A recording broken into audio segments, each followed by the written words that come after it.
vague about a lot of autoimmune conditions too. So because of that, this topic was chosen, and we have gone about exploring various facets of autoimmunity and menopause.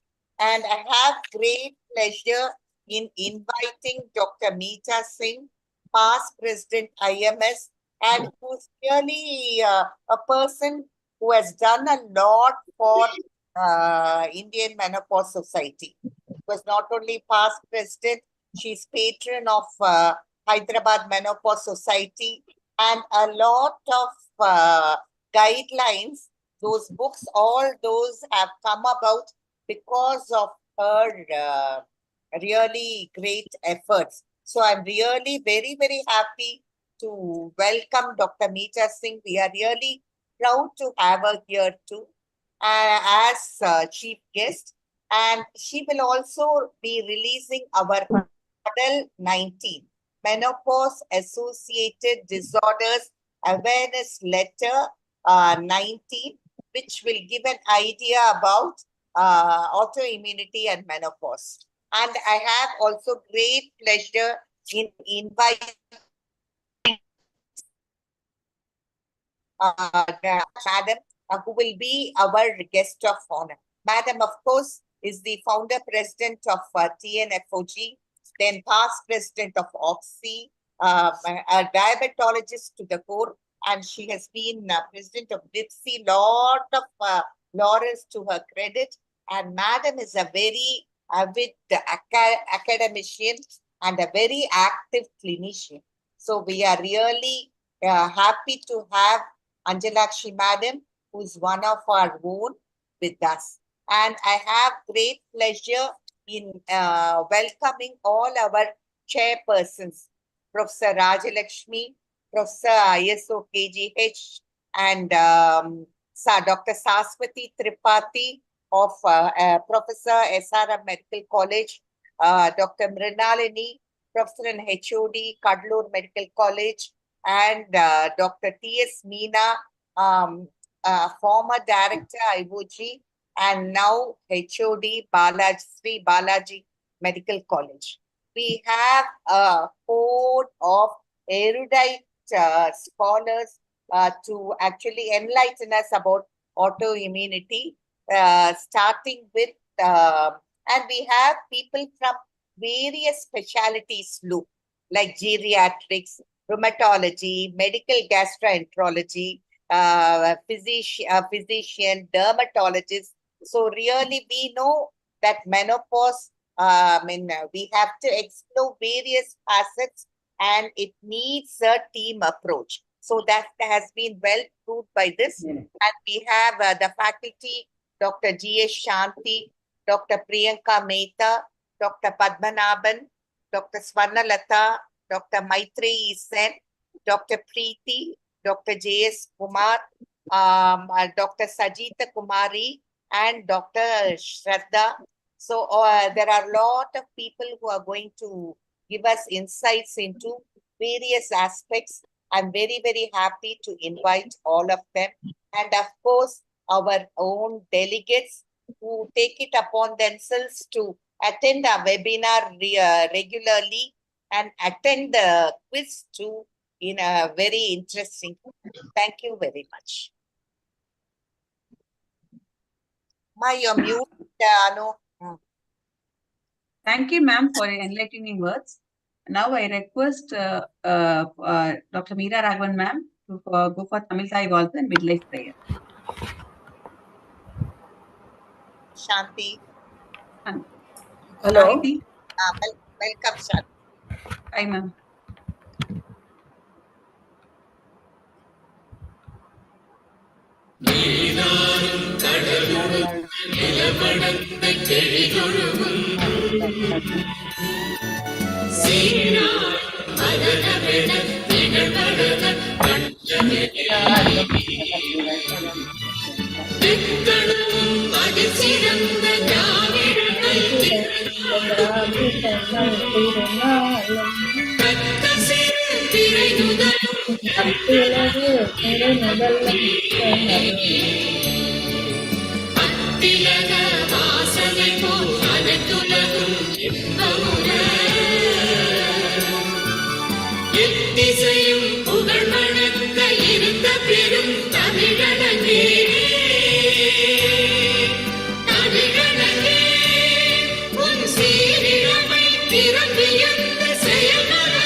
Meera ma'am, are you here, ma'am?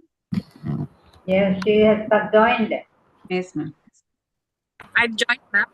Yes, Yeah. ma'am. Ma'am, we'll go for midlife prayer. Consultant urogynecologist and robotic surgeon, our very dynamic honorary secretary of Chennai Menopause Society, who's very active in various fora, be it Oxy, be it ATLR, urogynecology, name it, whichever association you name, Meera will be there, very active. Welcome. Thanks for the kind words. Can we display the midlife prayer?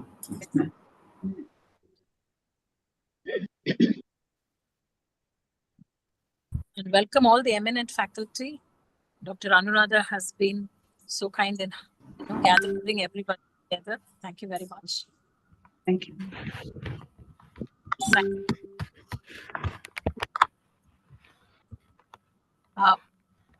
We pray to God to give us grace to accept life physical changes and gently renew our strength, guide our heart, mind, and body to navigate the way, and our trust in you to lead us safely through.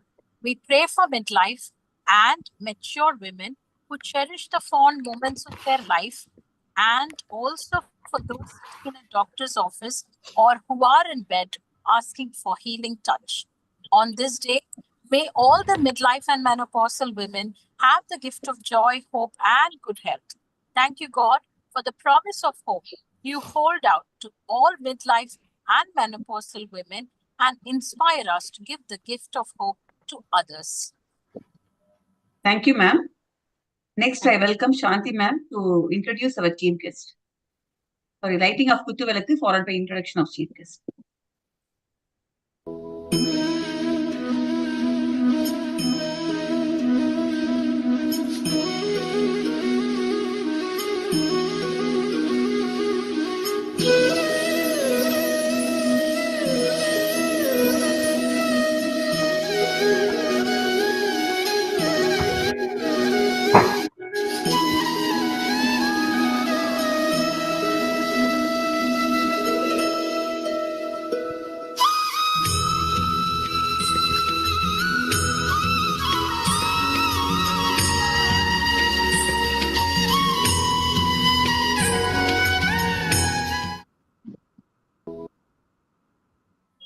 I request Shanti ma'am to introduce our chief guest.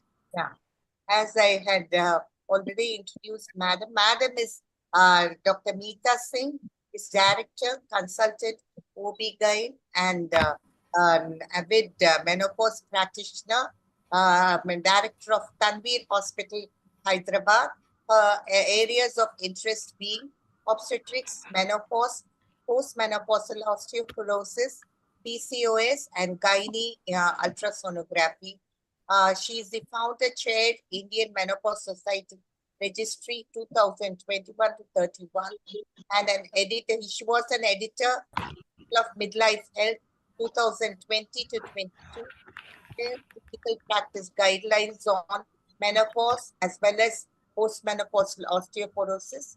Past president IMS 2012, founder chair, a research committee IMS, founder patron Hyderabad Menopause Society. Welcome, Dr. Meeta Singh. We are very happy to have you here. Thank you, Dr. Shanti. Actually, it's the other way around. I think I should be more happy to be here today with this very interesting program that you people have put up. And I congratulate the Chennai Society for that wonderful prayers that you have. I think it's so appropriate. Maybe the National IMS Society has to take that up as a National IMS prayer. It is fantastic. And I would also like to congratulate who has written that prayer, plus, who has devised today's program. Because we talk about so many things, but this is one, autoimmune is an aspect which is something which is less spoken about. But then we know that estrogen, it's such an elusive molecule. The more you learn about it, the more elusive it is. The more you realize that you really don't understand anything about it. Because the amount of the receptors, at the tissue level, the suppressors, its action through so many genomic, non-genomic ways, its action through the progesterone, keeps everybody baffled. They just start thinking, okay, now we understand how this is going to act at one particular system. And there you are, your scientific clinical trials will tell you something different, just like what happened in the WHI. Everybody thought it's always the estrogen which is causing the breast cancer. And what did we find in the end? That it's probably not the estrogen and it could be probably the progesterone. And that's what, so this topic is really, really very, goes down to the basic. And when you look at estrogen, it is not just the reproductive system. We know we always talk about the brain, the bone, the heart, but we don't talk about the immune system where the receptors are present. And so it's autoimmune is not just about the autoimmune problem, but also in infections, in common infections, then in cancer. So, there are some situations where it may promote cancer, and some situations it can probably be used as an immunotherapy. So that is very, very exciting. And for me, I think the most exciting role of estrogen was in the COVID. So when you look at the COVID data, the premenopausal women were much more, the first thing is when you look at the sex gender, the males, the mortality was 3 times more the world over. It's not only the the data from India, China, so many places put together, 3 times more in males compared to the women. The estrogen was protective.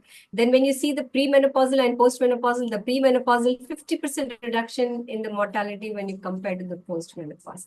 And in fact, there was some very interesting data where estrogen, high dose estrogen was used as a therapy just before intubation in severe cases, even in males and women. So that is how this estrogen is really a very, very interesting molecule. It never fails to amaze you.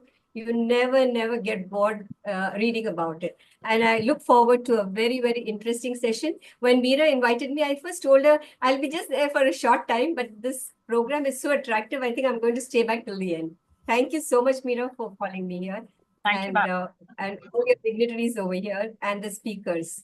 Warm welcome to all of you. Thank you, ma'am. Thank you for your address. And I request the chief guest to release the medal. 18. Madam, this menopause disorders awareness newsletter, this is our 19th edition. So since we took over, we have been having the e-letter, and so we would like you to release it. Yeah, so that's very interesting. So you have all the... I'll share the medal in the group, ma'am. Yes. So congratulations on the release of this, booklet on autoimmune. Yeah, we have awareness about healthy aging, our column corner, Sudoku, all these are routine. Know your society, know your city, all those things, along, of course, with academic materials, so that which will empower the menopause practitioners to effectively help the unfortunate women. Thank you, madam. Thank you for releasing Model 19. We are really grateful for that. Thank you, ma'am. Now I welcome Shanti ma'am to welcome our guest of honor, Dr. Anjanathi Chandrasekhar. Yeah. Shanti is already introduced. Yeah. Anyway.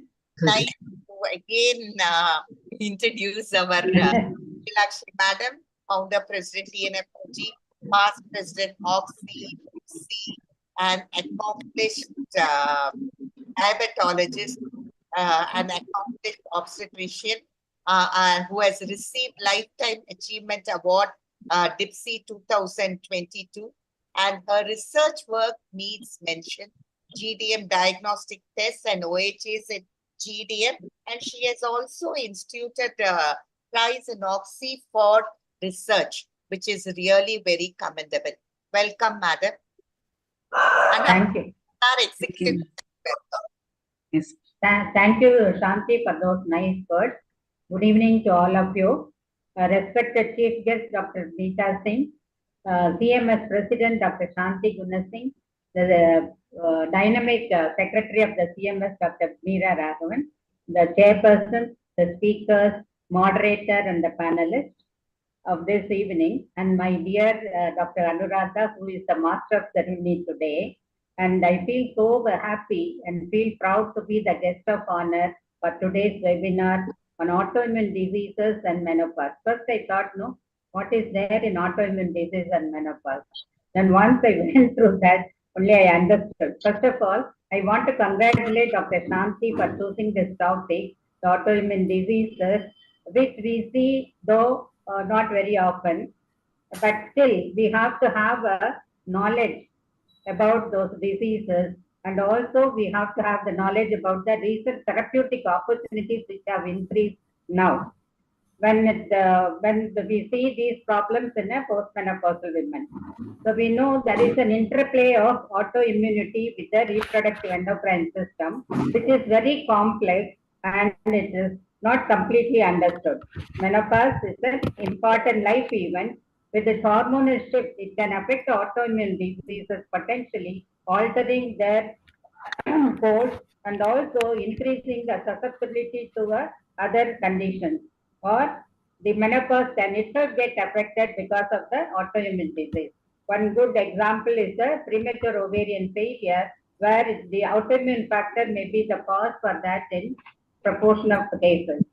And coming to the systemic lupus erythematosus disease, the activity becomes lower during menopause, but damage is higher.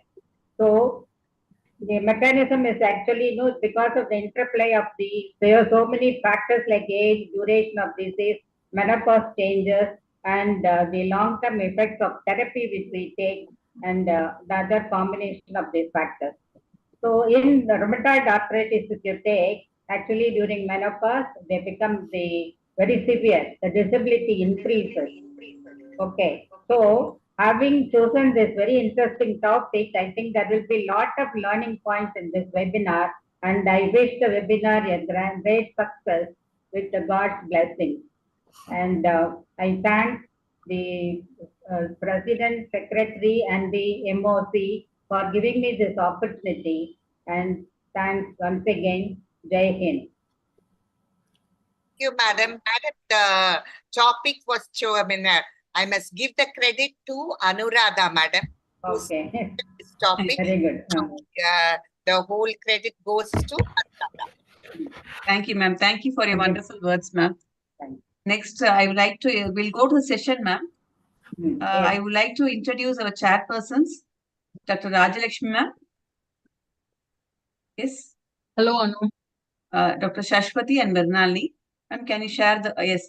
Rajalakshmi, ma'am, is professor of obstetrics and gynecology in, I think, KGH. And Madam has finished her MD in IOG and fellowship in fetal medicine. She received Women Achiever Award from Chennai Corporation. She has special interest in high-risk obstetrics and fetal medicine. She has presented papers at state level and national conferences. Next. Hello. Yes, I would like to introduce Dr. Shashwati Tripathi, currently working as a professor in OBG, SRM Medical College Hospital. She is graduated from MKCG Medical College in 2002 and SCB Medical College in Cuttack. She is working, almost has 25 years of teaching experience in OBG. And she has trained in basic, advanced, and laparoscopic and hysteroscopic surgeries. She has published various articles and journals, and she has been awarded various scholarships by the state government of Odisha. Next slide. I would like to introduce my friend, Dr. Mrinalini. She is a professor and HOD of Government Kannur Medical College. She is she has done her education, both UG and PG from MMC, and she is a guide for PG thesis in 2013, trained in laparoscopy under Hafiz Rahman. And her areas of interest are critical obstetrics and gynec surgery. And she has 25 publications, and she is a UG and PG teacher for the past 17 years. Welcome you all. I would like to ask, now the chairpersons can introduce the speakers. Rajesh, ma'am. Yeah. Good evening, ma'am. Good evening to Shanti madam and Anjalakshmi madam. I'm very happy to see my professors and interact with them. And also Dr. Anu and Dr. Priyanka, whom I have known since their IOG days. This is a very nice topic. So we'll go to the first session. The first session is aging, immunity, and menopause. So we know menopausal ladies have to deal with the physical changes, psychological changes, and also the physiological changes. So apart from this, another dimension they have to adapt is the immunological changes, about which we will know well in this webinar. To highlight about this, I invite Dr. G.S. Shanti, who's a professor of geriatric medicine now in Apollo Medical Center. So, Madam was the former director of geriatrics at our Madras Medical College, Chennai, and she is also a consultant geriatric physician in Kaveri Hospital, Vadapalani. And to her credit, Madam has been given the Best Performance Award and has presented many papers. And we would like to know from Madam about what immunological changes. It's always forewarned is always forearmed. So how to deal with them, and what are the presentations in menopause, which we can refer them early to a rheumatologist, whether it is autoimmune or what are the other subtle changes which can occur in menopause. Over to you, Madam.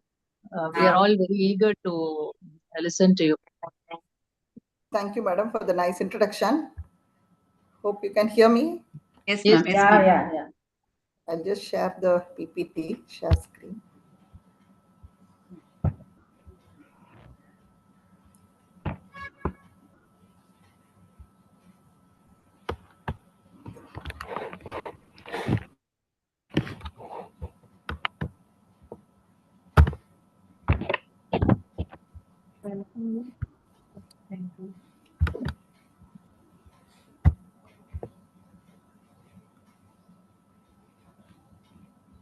Ma'am, at first, please open the PPT, ma'am.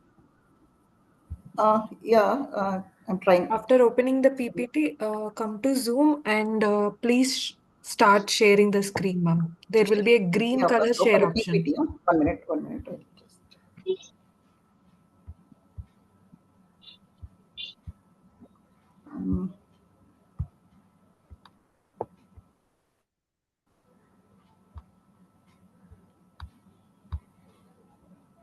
First, I shall minimize the come out and then take slides are there in the system.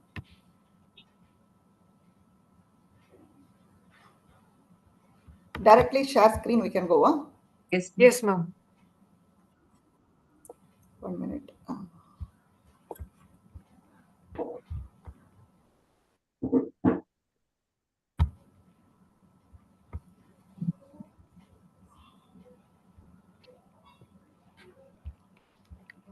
I'll just.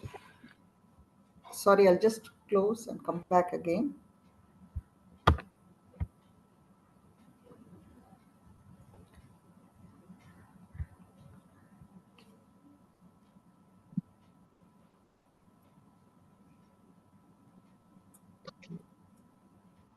You can start sharing in the Zoom itself, ma'am.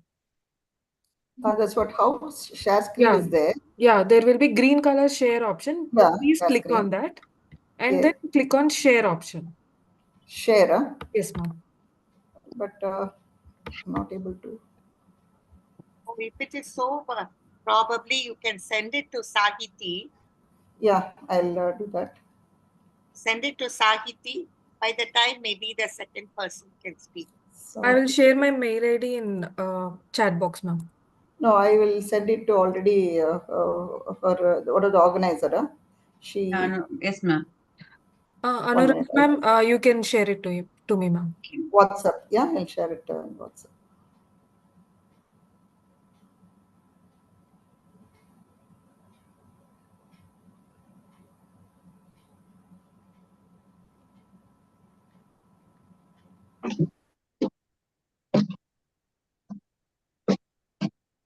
What is Sahiti? 1 minute. I am 1 not. minute. Sorry.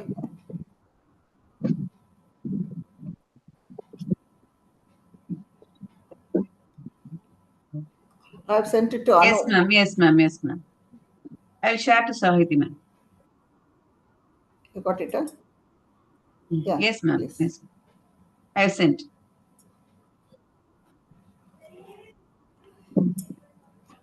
Yeah, thank you for the nice opportunity. I thank Dr. Shanti Gunasing Madam, Dr. Meera Raghavan, and other organizers for having given me this opportunity to take part in this webinar, which is about the menopause, aging, and immunity. So we all know menopause is a part of women's aging process. It's a part of women's aging process, and the ovaries produce low level of estrogen and progesterone. And this is due to the cessation of ovarian follicular activity, decline and cessation of ovarian follicular activity, thereby ending in the cessation of monthly menstruation. This is derived from the Greek term men means month, and cessation, pause means cessation. So that is how the monthly period cessation is called as, termed as menopause from the Greek term. Yeah, next.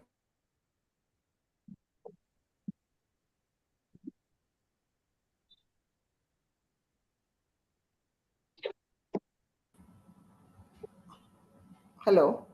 Yeah, ma'am. Yes. Hello. I will move. So we'll see what are the physiological changes of menopause.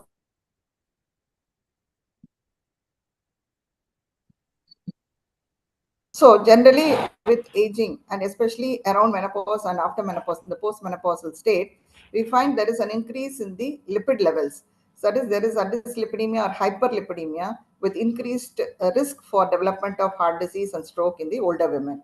And not to forget about the osteoporosis, where there is weakening of the bone and resultant fractures we all see in the postmenopausal women. And also its impact on the other systems, like decrease in the GI tract motility, leading on to constipation.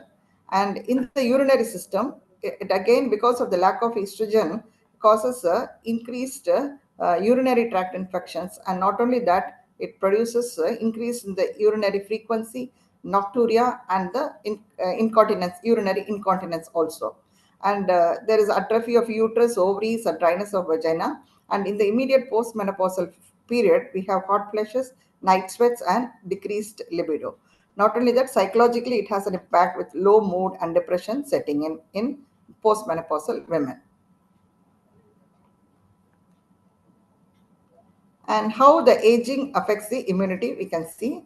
As we age, there is a weakening of the immune system, and resistance to infections decline. And this phenomenon is called immunosenescence. And in this, the characteristics is decreased production of immune cells and changes in the immune cell function. The consequence of this impact is increased susceptibility to infections, cancers, and development of autoimmune diseases. During the already occurring autoimmune diseases, there can be changes in the activity of the disease status. So the changes in the immune system due to the aging and menopause, we can classify, these are the following characteristics, what we see. One is the immunosenescence, where there is a gradual decline in the immune function, and thereby leading the individual more vulnerable to infection and diseases. But what happens in menopause is there is a lack of estrogen, and this estrogen is supposed to support the immune system. And once there is a deficiency of estrogen, again they are more prone for developing or contracting infection and diseases. And there is a reduced immune cell production also. As we age, the thymus shrinks with age, and there is a reduced T cell production, leading to impaired immune response.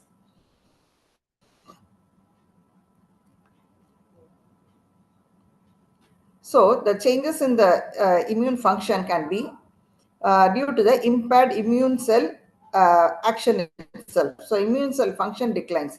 This is because the memory T cells become less efficient, and they are insufficient response to the new antigens. Usually the T cells will, once they are exposed to antigen, they get sensitized, and memory T cells are intact. It tries to combat whatever may be the same antigen when it comes into contact with. But here, because of the insufficient and less efficient response, the memory T cells are inefficient to clear off the new antigens. And B cells, there is a decreased ability to produce antibodies, and thereby neutralizing the pathogens also becomes impaired. And third, the macrophages, they are also important for the immune function, because normally they engulf and destroy the pathogens, and this becomes less effective, leading to slower clearance of infections and also the elimination of cancer cells from the body. And not only that, as we age, there is a state of inflammation, chronic inflammation. So this low-grade chronic inflammatory status occurring due to aging, it is termed as inflammaging. And this contributes to various age-related diseases like vascular atherosclerosis. The term inflammaging was first proposed by Claudio Franceschi in 2000, and this is caused by constant antigen load and stress, and this is associated with various inflammatory disorders of the individuals. So not only that, there is an increased pro-inflammatory markers like cytokines, that is IL-6, IL-1, and tumor necrosis factor alpha. In the many studies have revealed that in the postmenopausal women, there is always a higher levels of these pro-inflammatory markers, and this increased level further increases in the 6th decade of life.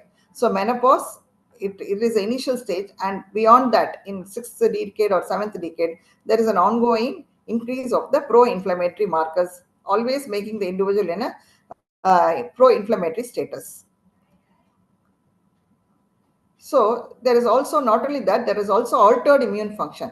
That is, autoimmune disorders occur due to instability of the immune system to distinguish the self and the non-self of the cells. And this causes destruction of the body's own cells and tissues. This discrimination when identifying the cells and non-self becomes impaired. And this immune surveillance and ability to eliminate the cancer cells also decline. That is, the CD4 cell count, the T and B lymphocytes count decline in number, and the natural killer cells have a decrease in their cytotoxic activity against the abnormal cells, and this contribute to increased risk of cancers in the older people. The mechanism of the immune dysfunction can be an innate or adaptive immune dysfunction. So we have two types, the innate and the adaptive immune response, and both are impaired because of the immunosenescence, and this leads to increased susceptibility to infections.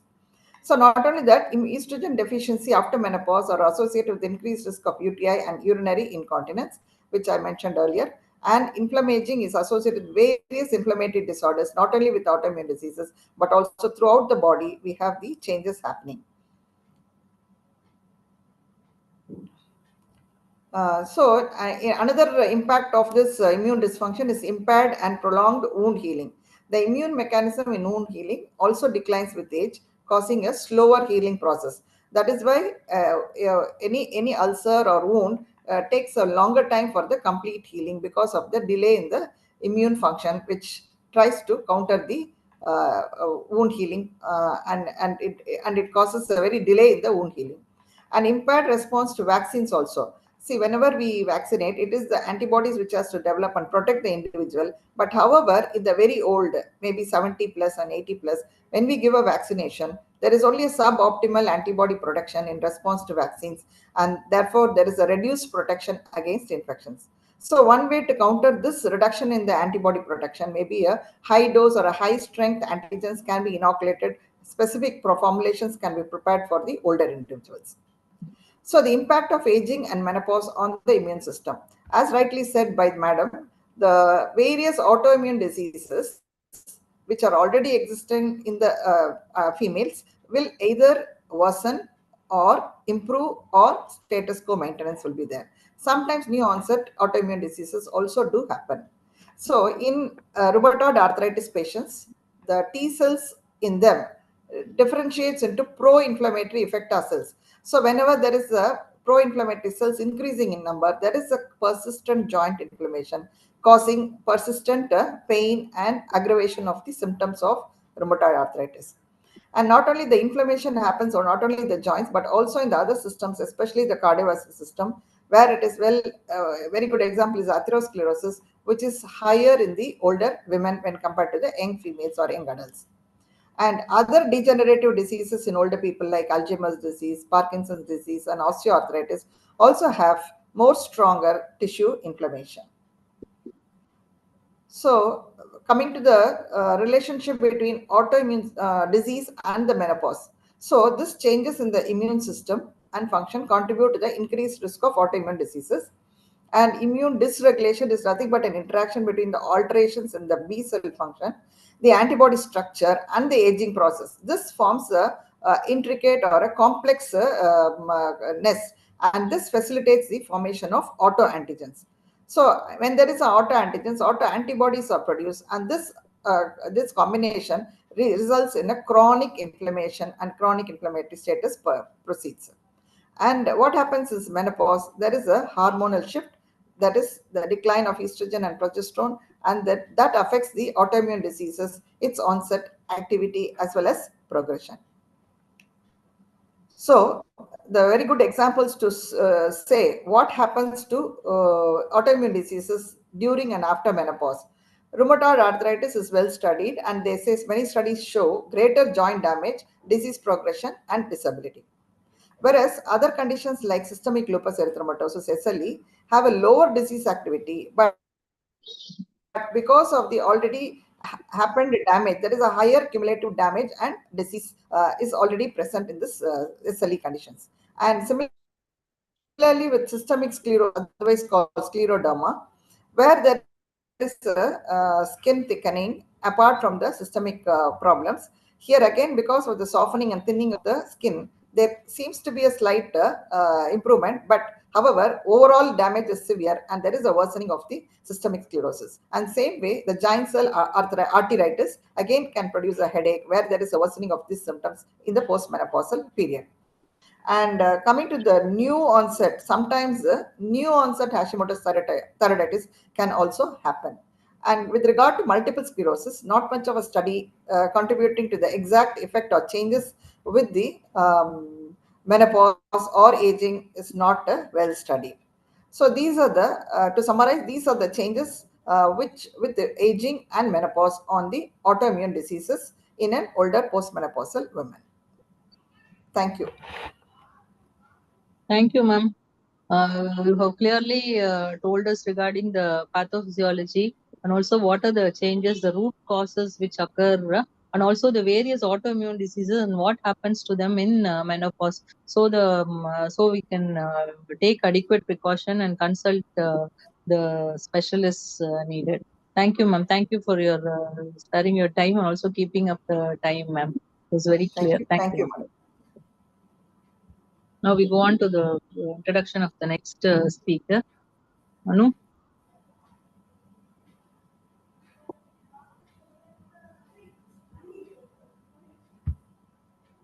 Dr. Mernalini, Mernalini? Good afternoon, everyone. It's a great pleasure to introduce Dr. Priyanka Mehta, one of my old colleagues, my postgraduate colleague. She's now presently an integrative gynecologist, menopause and hormone specialist from Canadian Specialist Hospital, Dubai.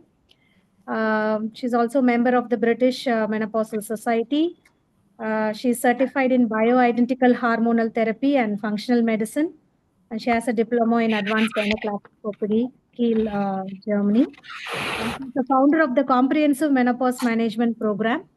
And we're much happy and privileged to introduce Dr. Priyanka. And she's on the topic of role of HRT in improving the autoimmune disorders. Over to you, Priyanka. Thank you. Thank you, Mrinalini. At the outset, I would like to thank Professor Shanti, President CMS, Professor Anjalakshi, Professor Anuradha, Mrinalini, Dr. Meera Raghavan, Dr. Meeta, everybody for this wonderful opportunity. I am just going to share my slide.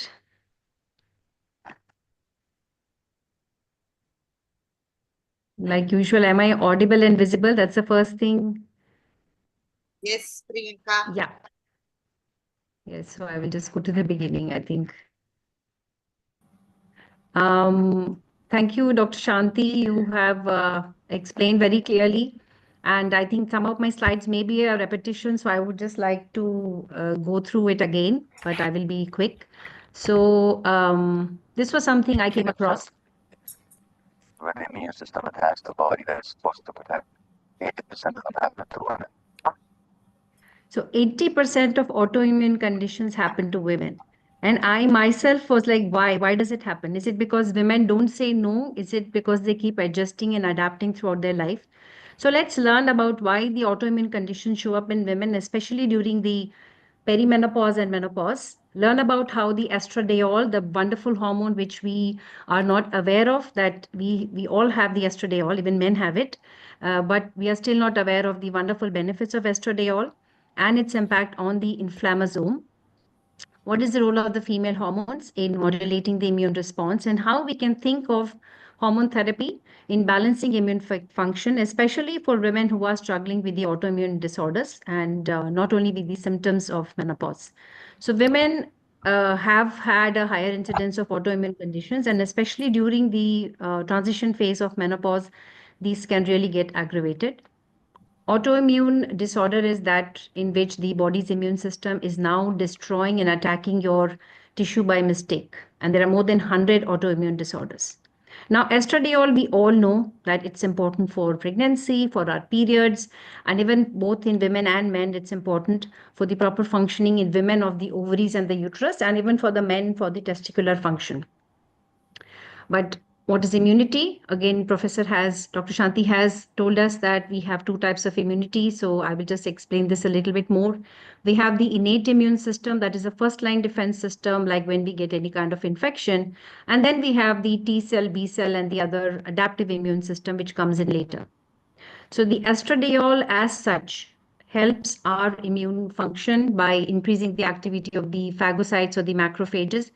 In fact, I was reading somewhere last week that the reason for the brain fog is because after menopause, the estradiol is no longer there. So the macrophages and the problems, all these macrophages which are there inside our brain, they are not able to get rid of the the waste which our brain also produces. So probably that's the reason why we start getting brain fog in this menopause time. At low levels of the estradiol that's in menopause, inflammation increases, contributing to all these chronic conditions, not only autoimmune disorders, but also cardiovascular disease and osteoporosis. Estradiol also helps supports our skin and mucosal barrier. And as we understand, sometimes the autoimmune conditions are affecting not just a specific organ, but the entire body. Autoimmune, like we have just read, the body is now not able to distinguish between the self, that is your own body, and the non-self, that is the bacteria and the virus. And the immune system is attacking its own cells. And that's why during this transition phase, we are seeing women where either the previous autoimmune conditions get worsen or they start developing new onset of diabetes, insulin resistance, thyroid conditions.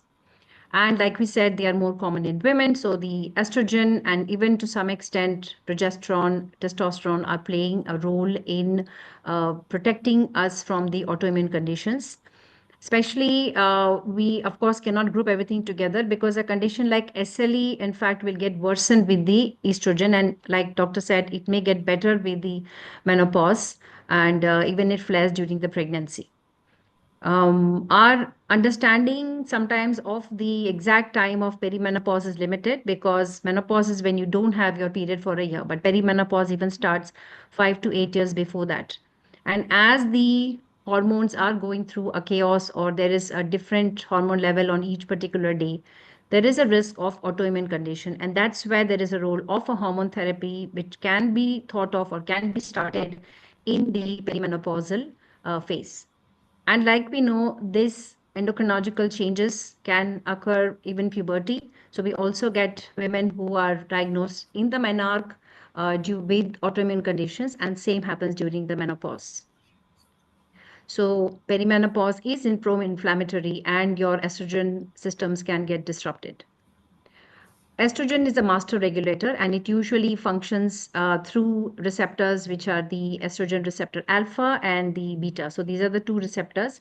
And these receptors are uh, important components because they are controlling the inflammasome. Inflammasome is basically, it will be shown in the next slide. So estrogen, like we say, it has a dual role in the autoimmune condition. It can exacerbate certain has pro-inflammatory effects also, like in SLE, whereas in other conditions like rheumatoid arthritis, it can help with the control of the disease progression. Inflammasome basically is a multi-protein complex in the immune cells, and this has all the pro-inflammatory cytokines like interleukin-1 and interleukin-18, and these have a key role to play in chronic inflammation. So estrogen, like I told you, is anti-inflammatory, and this is how the inflammasome is. So this particular component gets activated when you don't have the estradiol, which inhibits. So estradiol basically downregulates this inflammasome, the NLRP3 inflammasome expression, and reduces the production of interleukin 1 beta and 18, and it promotes the interleukin 10, which is the anti-inflammatory interleukin. And this is how this works. So in the premenopause, you have good circulating levels of the estradiol or E2. So this is keeping the inflammation under check. Whereas in the perimenopause, as the estrogen is declining, you can see that this inflammasome is getting activated and it is releasing all the interleukins, the bad ones, and that can cause the different kind of inflammation. And if we are not able to pick up at the time of the perimenopause when the hormones are fluctuating, then often these women, like most of the women, get these aches and pains. So they are just treating that or taking some anti-inflammatory. And the important window period or the window of opportunity is lost by which we can start a hormone therapy and think about helping them.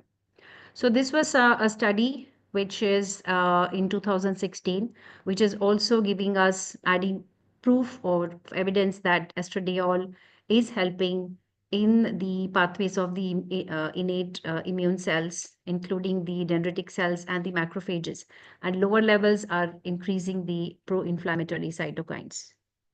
And if you look at disease per se specific, you can see that there is a shift, like definitely women are more prone to autoimmune conditions. Specifically, when you see type 1 diabetes, again, during the perimenopause and the menopause, women have more complications and more mortality than men. Multiple sclerosis, again, you can have women where the symptoms worsen during the postmenopausal time.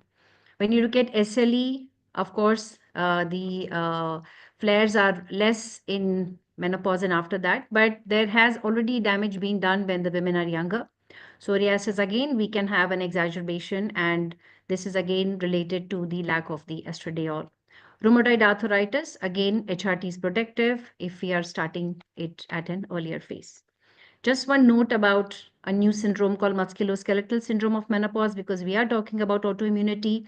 We're also talking about how menopause causes even osteoporosis, which is not autoimmune condition. But again, there is a role of the estradiol, because once the estradiol falls, then you can have inflammation, sarcopenia, decreased satellite cell proliferation, and there is more osteoclast activity, and that can cause the different problems of fibromyalgia and all. Now, how do hormones help? So this was a study long back in 1994.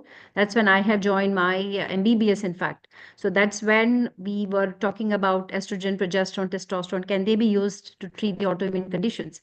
And the study did conclude that they recommended estrogen replacement therapy for postmenopausal women with rheumatoid arthritis, except when there are contraindications. I mean, this was a huge statement in 1994.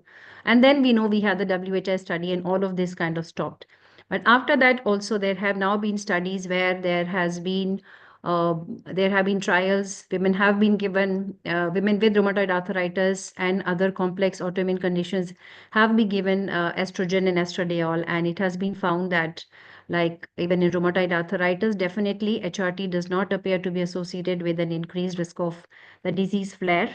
And we, of course, need to give it as a transdermal route. And there is definitely a role, except in SLE, there is a role of giving hormone therapy. So this was from the climacteric in 2009.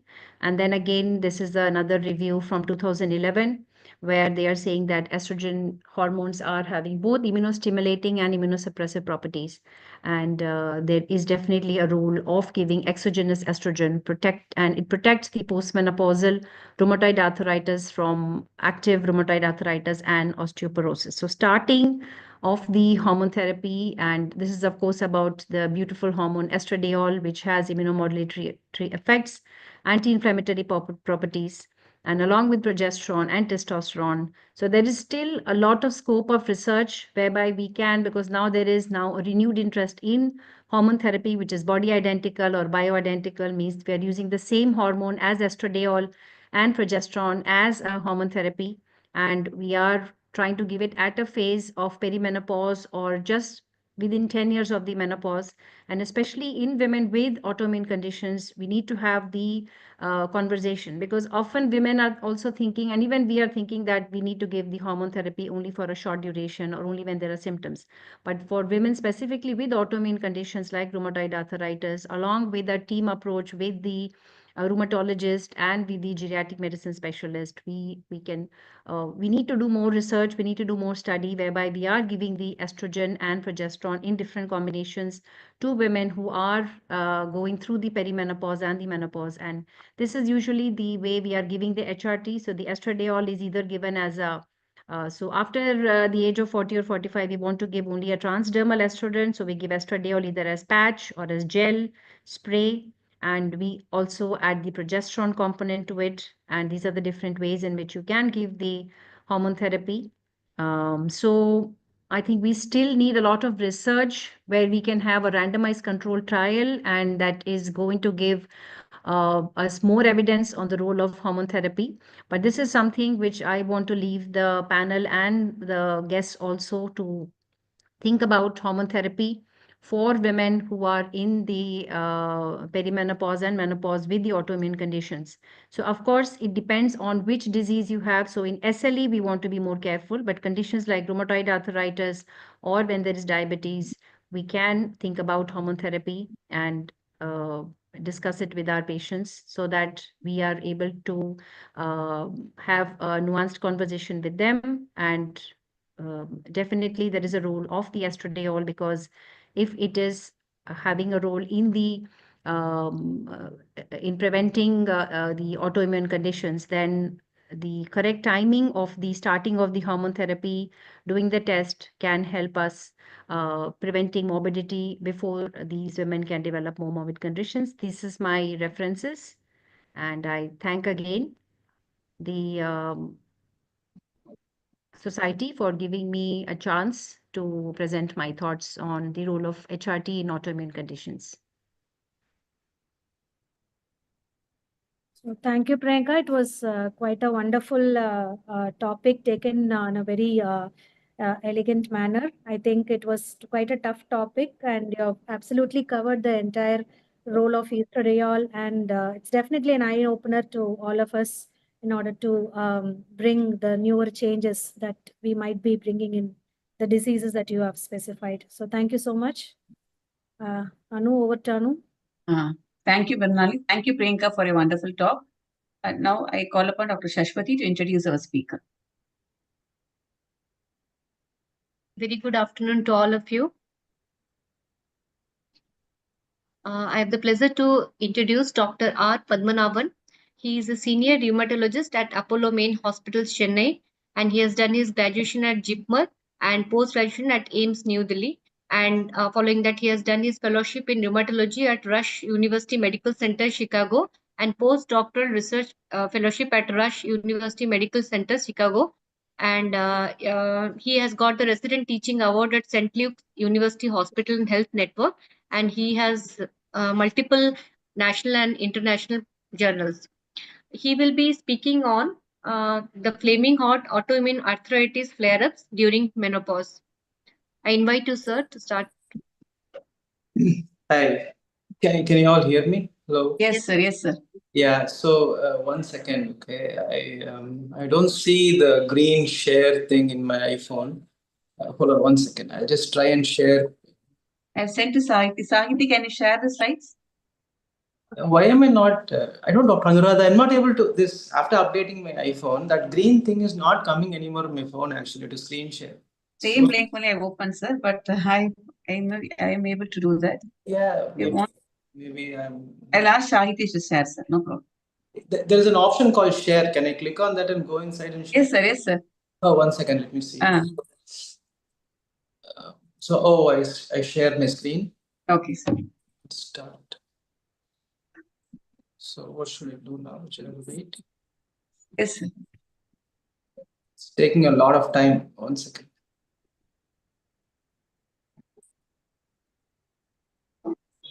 Are you able to see, madam? Yes, sir. Yes, sir. 1 second. Now let me open my slides so that it's okay.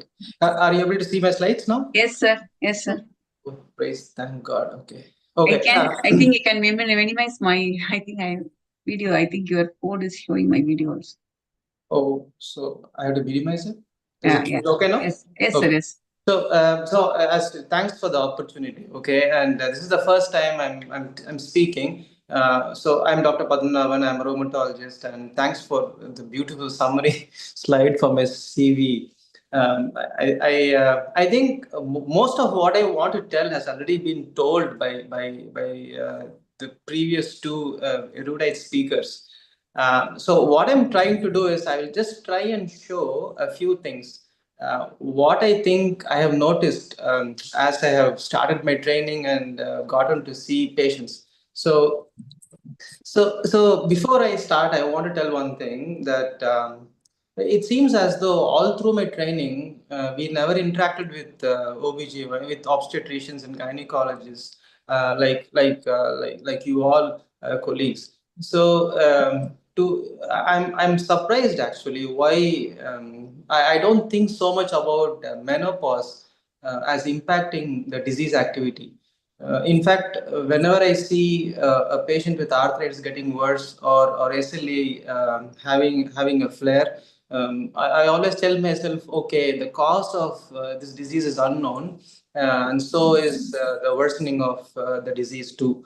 So the reason for that is we don't talk, I think, a lot between rheumatologists and obstetrics and gynecologists. So with this background, I'll just start. Now, again, I'm saying I think what I have to say has already been covered by the two previous speakers. So it will be more like a summary rather than anything new. So, as a rheumatologist, this is how I understand that there is a shift in hormones during menopause, and it actually affects many components of the disease. So, to begin to understand the whole problem, it is easier if we think in terms of the two basic hormones, which have already been described by the previous speakers. These two hormones, estrogen and progesterone, actually they seem to decrease in quantity over as a person passes through menopause.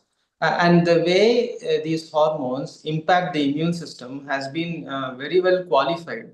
So what I will do is I will take disease by disease, and then we will start looking how every disease is not impacted the same way. So in the introduction, I want to group the diseases as arthritis and connective tissue disorders. In arthritis, we'll place rheumatoid arthritis, psoriatic arthritis, and spondyloarthropathies. And then we will take SLE, Sjogren's syndrome, and other diseases as separate. Okay. So now, so as has been told already, we all know estrogen is like a master molecule. Now, as the levels of estrogen changes, it certainly affects the immune system. Now, there is quite some data. Most of this comes from animal studies. So our immune system is multi-compartmental. So what happens is there are various groups of soldiers. That is the best way to understand this. One group is called Th1, Th17. The other group is called Th2, Tregs, and there is one group called Th17, Th23. So what happens is when the estrogen levels are good, it tends to suppress the Th1, Th17 pathway. This pathway is important to control viral infections, bacterial and fungal infections, and enhances Th2 Treg cells. So with menopause, estrogen levels decrease. So what happens is the suppressive anti-inflammatory effect of the estrogen also falls. So then obviously the pro-inflammatory part of the immune cells start kicking in. So Th1, Th17 become active. So how we know this is I think they have measured, from what I can tell, the various molecules. And as rheumatologists, we are very familiar with these molecules. One of them is called tumor necrosis factor alpha. The other is interleukin 17. The other is interferon gamma. Now, you see, the thing is, it sounds like I know about these molecules. Actually, it's not so much, but we have a lot of medicines that can inhibit these molecules and change the course of disease. So what I'm trying to say is estrogen, when it decreases, it increases inflammation. and how it affects each disease, I'll come a bit later. It apparently even progesterone does the same thing. It is known to inhibit Th1, Th17. So there's loss of this anti-inflammatory activity, and there is worsening of immune dysregulation post menopause. So it is not so clear clinically when you look at a patient which patient is going to have worsening of disease, or which patient is not going to be so affected by menopause. But we all know that menopause does exacerbate various systemic rheumatic diseases, generally dependent upon how much fall in the level of hormones they have had over time. The evidence, as I showed you, is all based on animal studies and also to some extent in human studies too, which is a very few, so to speak. So there is some basic science data to support this premise that estrogen and progesterone both are anti-inflammatory, to say it in a very basic way. And decline in these two hormones can stimulate various aspects of the immune system. And depending upon the type of arthritis and the type of connective tissue disorder, the disease can either worsen or slightly improve. Okay. So not everybody gets affected the same way. We may be having many patients who have rheumatoid arthritis, who may be going through menopause, and these patients actually might not get worse, and some of them apparently can get worse. Now the reason seems to be in the genetic susceptibility. There seems to be various HLA alleles that can contribute and interact with this estrogen decline and decide which type of autoimmune disease gets worse and what antibodies get produced more. Like, for example, in rheumatoid arthritis, which is the most well studied when it comes to the impact of estrogen on the types of arthritis in menopause. It seems to get worse with menopause, and there is increased CCP antibody production, which seems to have been documented pretty well. And then, like I said, this Th1, Th17 pathway seems to be suppressed by the estrogen, and that seems to become more active with menopause, and there is worsening disease. Okay. So I try to go and then see data. So well, there are many studies telling that or informing us that rheumatoid arthritis tends to increase post-menopausally, and I think the highest figure is like 35%. So also, this is one more important point which I was able to see. Having early menopause, hypothetically, the cutoff seems to be 45, apparently triples the risk of rheumatoid. So the more I read about this topic, which I never read, thanks for this conference, the more it seems as though menopause affects the most common type of inflammatory arthritis, that's rheumatoid arthritis. It tends to cause greater functional decline and disease activity. And we can safely say that menopause could be one reason why the disease, which was very well controlled prior to the setting in of menopause, getting worse later. So it is, I think, I will be more proactive now and then find out how menopause has affected my patients. Now that I have learned more about this interaction between menopause and arthritis. So again, clinically, we can see a few things. What happens is when there's fall in estrogen, there seems to be increased inflammation in the blood based on the immune cells I showed you. And also, when we examine the patient, we can feel thickening or synovial thickening around the joints. So, and there are actually quite a few studies which tell that this has been proven even histopathologically. We can show more inflammation within the joint. So not only there are documented changes in the level of hormones, changes in the level of the immune system activity based on seeing what type or which pathway is activated. There is also evidence of increased production of CCP, anti-CCP antibodies after menopause. And there is histopathological evidence too that there is more intense inflammation within the synovial tissue. And all these put together have shown very poor long-term outcomes in postmenopausal women with rheumatoid arthritis. So that is the story with rheumatoid arthritis. The second is about PSA is psoriatic arthritis. So I think we have Dr. Shraddha, I think, as a panelist sometime later as a dermatologist. Now it seems as though psoriasis and the skin problem and the joint disease both seem to worsen with menopause. The immune pathway is a bit different in psoriasis. It is interleukin 17-23. It's slightly different from what we see in rheumatoid arthritis. Again, there is quite some data from animal studies and also in real-time humans too, that when we see menopause, post-menopausal state, it does increase severity of psoriasis and psoriatic arthritis, and these patients tend to have more active disease after menopause. So if the disease is not very well controlled, one reason may actually be the progress of the menopausal and the postmenopausal state.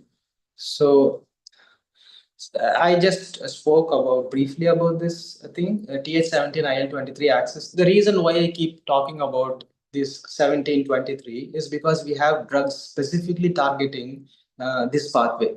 Like we have a medicine called ixekizumab. It's widely available in India now. It is the best medicine, I think, for psoriasis and psoriatic arthritis. It specifically targets this pathway, and we know the effect of estrogen on this pathway. So there is so the circle is complete. So we know estrogen actually suppresses this pathway, and after menopause, this pathway gets activated, and we have medicines to control this pathway, and the disease gets controlled. So so there is evidence covering this whole loop that change in hormone, change in immune function, and controlling the dysregulated immune cytokines can control the disease. This makes us more and more aware that the changes in hormonal status is a significant contributor for worsening of disease activity. Okay, so far we covered arthritis. Now this is the other side of the story. It's called connective tissue disorders. Now, SLE is slightly different because the way SLE responds to menopause is not like the way other diseases respond to menopause. Estrogen, it activates B cells, and B cell release autoantibodies. SLE activity is often known to decrease postmenopausally. No, I don't want to place this as a blanket statement because I do see many patients with rheumatoid arthritis and SLE have something called Sjogren's syndrome. So Sjogren's syndrome, as you all know, can cause oromucosal dryness. That all tends to get worse with menopause. So it is not very clear which aspect of SLE gets worse and better after menopause. Yeah.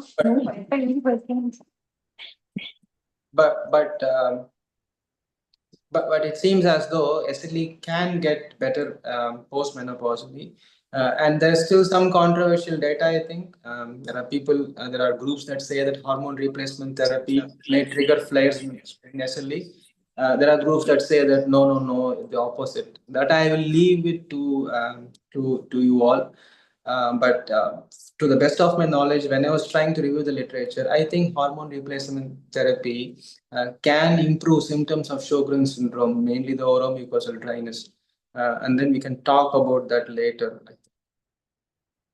So SLE disease activity is considered to be less postmenopausally, and flares are less frequent. And again, there's controversy about hormone replacement therapy, which I'm not getting into in SLE, but it seems to help. That is my take on hormone replacement therapy in SLE. So they have measured multiple SLE patients have a lot of antibodies, most particularly anti-double-stranded DNA antibodies, many antibodies, and these antibodies seem to be more stable post-menopausal.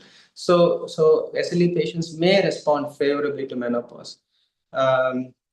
Now, so SPA is spondyloarthropathy. It involves the spine, and also it can involve the peripheral joints. So the how menopause affects each part is not very clear, but overall speaking, they tend to get worse. Spondyloarthropathy patients. Hormone replacement therapy may improve peripheral arthritis, it seems. That is something which I read. So this is the same thing again. So increasing inflammation can cause osteoporosis that gets added into the mix, and menopause makes spondyloarthropathy and all types of inflammatory arthritis worse. It is worsening of Sjogren's syndrome, worsening of bone health with osteoporosis, and worsening of inflammation. It's really bad, I think, this postmenopausal state when it comes to all rheumatological conditions. I don't want to claim that I covered everything, but I think there are three important take-home messages. Estrogen and progesterone both regulate autoimmunity in slightly different ways, like rheumatoid arthritis, psoriatic arthritis, and spondyloarthropathies. They all worsen post-menopause, but SLE often seems to improve with the drop in estrogen. Clearly understood from the review of literature which I did for this topic. Okay, so we have to talk to the patient, and I think I have to talk to the patient more and track menopause and transition more, so that I can find out if the actual worsening or the reason for worsening is menopause and not something else, which I have been believing for so many years. And also we have to personalize treatment and educate the patients more and more. Okay, so my take on hormone replacement therapy. This is my. I'm not an expert, but I think it may help rheumatoid and spondyloarthropathy symptoms and secondary Sjogren's symptoms. I would refer patients to you all if they have SLE, how to use hormone replacement therapy cautiously, because it seems it may trigger disease flares. And also together as a team, we should evaluate bone health, cardiovascular risk, and then help control inflammation better. Okay. And of course, patient counseling about what I have been telling so far. That way, patients also can be more proactive in explaining any new onset or worsening symptoms as they go through menopause. If anyone is interested, I can provide. I think I have given some references in the model. So if somebody wants more, they can contact me or Dr. Anuradha, so you can just coordinate that thing. And that is these are the main things I wanted to say. Menopause shifts immune balance. Rheumatoid, psoriatic, spondyloarthropathies can worsen. SLE may actually calm down, and we have to tailor care to improve patient outcomes. Okay. Yeah. Thank you. Thank you, sir. Yeah. For the very Anush? Yes, Saraswati. Thank you, sir, for the insightful and the engaging talk you have given. And thank you for taking your time, precious time, and sharing your expertise with us. I was like, at least one point good is that SLE at least will decrease post-menopause. That's what it seems like, doctor. Yeah, That's what it at seems least like. something we can tell the menopausal women, that at least one thing is good post-menopause. You all should tell us, man. I don't know, because I think I live in a different world. When I started watching your slides, now I think rheumatologists are like an island. They have no communication with gynecologists and obstetricians. It would be really nice if we can all somehow really come together, because we share so many issues between our patients. And yeah, thank you so much for that. Thank you, Thank you, Dr. Padmanabhan. I mean, I'll just take a second, because when you said you are very, enamored by this group, I'll put it like that. The IMS, when it started off, the main intention was not just gynecologists, it's a transdisciplinary unit, because menopause involves more than just hormones. Like you're seeing estrogen all over the body, and we have every department involved when you're looking at the menopause women. So we have, you should become a member. I will, I think soon. Dr. Meera Raghavan was the one. She just grabbed me one day and said, Doctor should talk about. I said yes, and I didn't realize what I was getting into. Yes, no, you should become not only become a member, But you know, Anuradha, and there are so many over here who are so much interested in research, probably at least start off with some simple things like whether in your practice you're seeing, you know, what are the kind of changes that you're seeing in SLEs or the other different kind of autoimmune disorders, because some may flare up, some may come down, depending upon how this is acting in different situations. I think that would be wonderful. So we invite you to become a member. Thank you. Sure, madam. Thank you, sir. Dr. Padmanabhan, where you are practicing? Madam, I'm practicing only in main Apollo, Greaves Road, madam. I don't go anywhere. I just go there in the morning and come back home in the evening. That's it. Which road? Which road? Greaves Road, Greaves the Road. main hospital. The main. Okay, right. Okay. Yeah. Thank you. Sure, madam. Thank you, sir. Sure. Thank you for spending your valuable time. Absolutely. I thank all the chairpersons and the speakers for the session 1 talks. We'll go for the quiz for the delegates now. Yes, ma'am.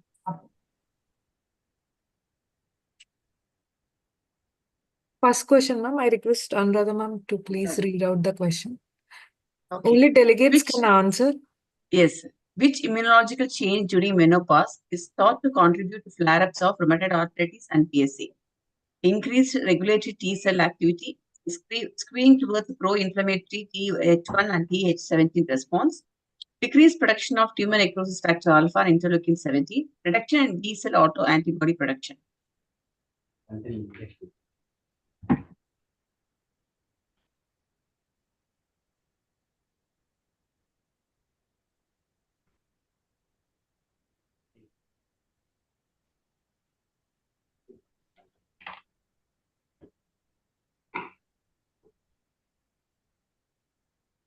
5 more seconds.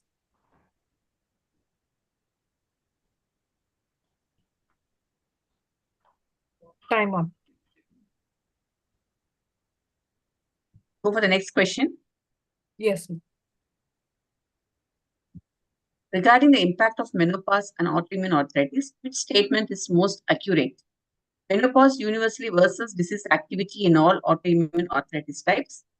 Postmenopausal estrogen decline often improves lupus disease activity, unlike its effect on rheumatoid arthritis or PSA. Hormone replacement therapy is protective against flares in lupus patients. Estrogen loss has no effect on spondyloarthritis inflammation.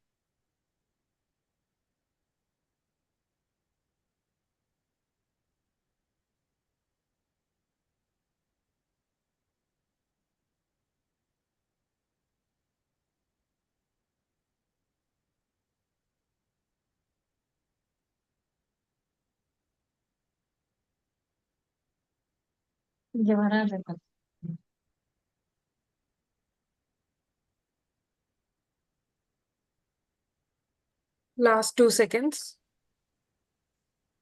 Timer. Third question. How does estradiol enhance the immune cell function?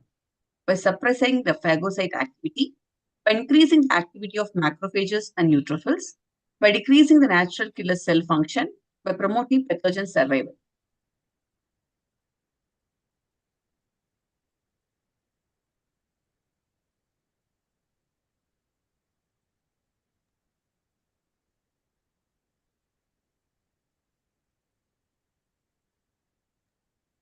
Last 5 seconds.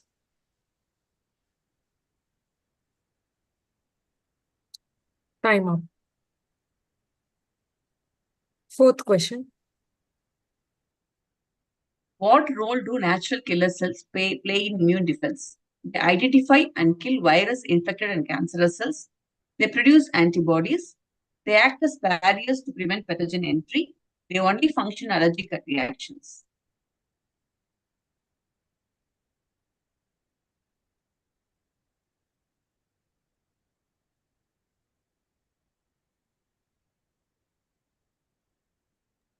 Five more seconds. Time up. Fifth question and last question. How does estradiol help to regulate the inflammatory response? By increasing excessive inflammation, by maintaining immune balance, by completely shutting down the immune response, by preventing phagocytes from working.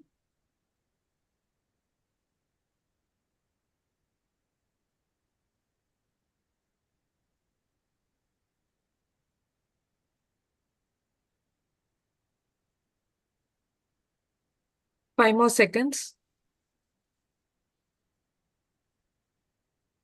Timer. Thank you.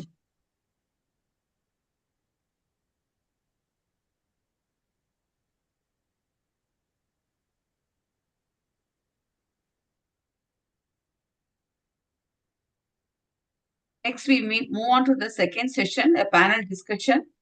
I request the chairperson, Dr. Meena ma'am. The topic is emerging therapeutic opportunities for menopausal women with autoimmune diseases.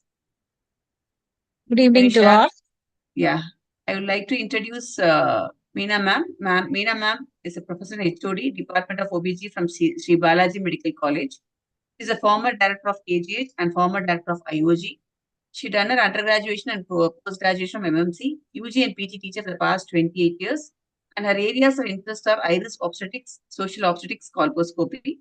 She has presented papers and served as faculty in national and international conferences. Over to you, ma'am. Thank you, Dr. Anu. I think we have listened to various topics on menopause. We are now moving to the interesting panel discussion. And as discussed earlier, we all saw that hormonal shifts of menopause can not only influence the course of autoimmune diseases, but it also complicates the symptom management and the quality of life for these women.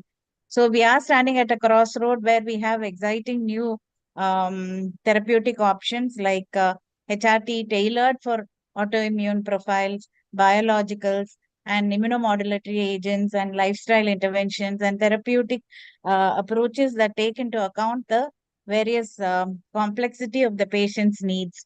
So for this, we invite the moderator, Dr. Swarnalata. She's the professor, SRM Medical College. She's done her UG and PG from Karnool Medical College. She has a vast 16 years of clinical and teaching experience and as an examiner, trained in ultrasound, endoscopy, fertility. She's a member of various organizations and published articles in various journals and presented papers in various conferences. And the other moderator will be Dr. Maitri Sen. She's also from a professor from SRM Medical College. She's done her UG from Cuttack Medical College and PG from WIMS, Kolkata. She's having a experience of 13 years of clinical and teaching experience with research interests in infertility, high-risk pregnancy, and cancer screening.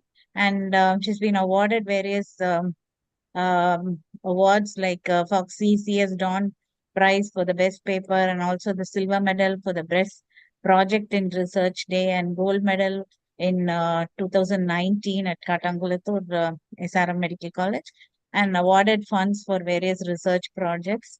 I think they're going to have an interesting panel with various experts from various fields. Like as Madam already said, it's a multidisciplinary approach to a woman with menopause and autoimmune disease. Over to the moderators. I think I would like to introduce the panelists. Already I've introduced Dr. Bhatmanabhan sir. We'll go to the next speaker. And I'd like to introduce Dr. Preeti M. She is a consultant, Apollo Hospitals, DNB and DM Gastro. And Madam has special skills in GI physiology and motility, capsule endoscopy. She has 11 years of experience in gastroenterology. Over to you, ma'am. Next, I would like to introduce our Associate Dean, sir, Dr. J.S. Kumar. He's the head of the Department of Professor of Medicine, SRM Medical College Hospital. And he's a consultant diabetologist in SIMS Hospital. And he has conferred fellowship in our Royal College of Physicians, graduate diploma of diabetes care. And he has done his MBBS from Trivandrum Medical College and internal medicine from Ramachandra Medical College. And he is a member of various societies and he has published many papers and has presented many papers in various conferences also. And I would like to introduce Dr. Sajita Kumari. Sajita Kumari is professor in the Department of Obstetrics and Gynecology, SR Medical College. She is from Trivandrum Medical College, undergraduate. MS OG from Trivandrum Medical College also. Over 17 years of clinical and teaching experience. Trained in laparoscopy and minimally invasive surgery. Actively involved in research which focus on GDM and labor induction. She has presented publications in high-impact index journals, faculty and national conference, and she's a member of various societies, awardee of Dr. Amarnath and Best Paper Prize in ACOG Conference 2024. And I would like to introduce Dr. Shraddha, Senior Consultant Dermatologist from Apollo Hospital, Greaves Road.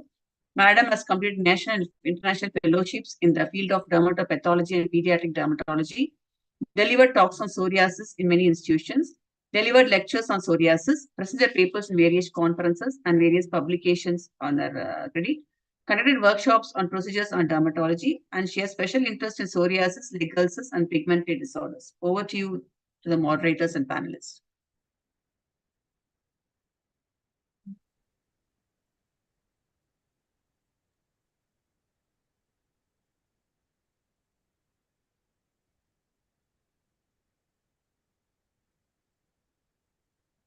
A very good evening to all, and thank you, Meena ma'am, for your kind introduction, and respected Anjalakshmi ma'am, and I'm very thankful to Dr. Shanti Gunasingh ma'am, Meera ma'am, and Anuradha ma'am for giving us this opportunity for moderating this new topic that is on emerging therapeutic opportunities for menopausal women with autoimmune diseases. Now we have got a basic knowledge about the various autoimmune disease and the effects on menopause and all. But for the PGs, I would just like to repeat some key take-home messages like during menopause, as we all know, that levels of hormones such as estrogen and progesterone may fluctuate, and that affects the immune system. There is a estrogen drop, and the thymus shrinks and affects the T cell function. So estrogen has been found to have protective effects against autoimmune conditions. And we know that estrogen gets attached to the estrogen receptors on the immune cells, and they help in signaling and controlling the cell function. Thus, menopause results in increased inflammation or weaker immune responses, explaining why women are more likely to develop autoimmune diseases after menopause, like rheumatoid arthritis, SLE, autoimmune thyroiditis, IBD, and many more autoimmune skin lesions. And coming to the treatment part, which is the topic on the floor, that is autoimmune diseases necessitates, lifelong administration of the drugs to maintain a good quality of life. And the customary treatment strategies which are there are actually associated with side effects. And the novel approaches and targeted drug delivery strategies have been explored for giving relief to these patients. Now, quickly coming to the case scenario number 1, a 52-year-old woman with a 10-year history of rheumatoid arthritis experiences increased joint pain and stiffness during menopause. She had got her menopause 2 years back, and she has no other postmenopausal symptoms. And presently, she is on methotrexate and prednisolone for a long time. So I would like to ask Dr. Sajita ma'am, like what is actually the relationship between the menopause to rheumatoid arthritis and SLE, which has already been taught, but you just summarize once more. Does it change the age of onset of menopause, or does the onset of menopause alter the course or severity of the disease complication, or how about the hormonal therapy for menopause that actually interacts with the disease? Over to you, Sajita ma'am.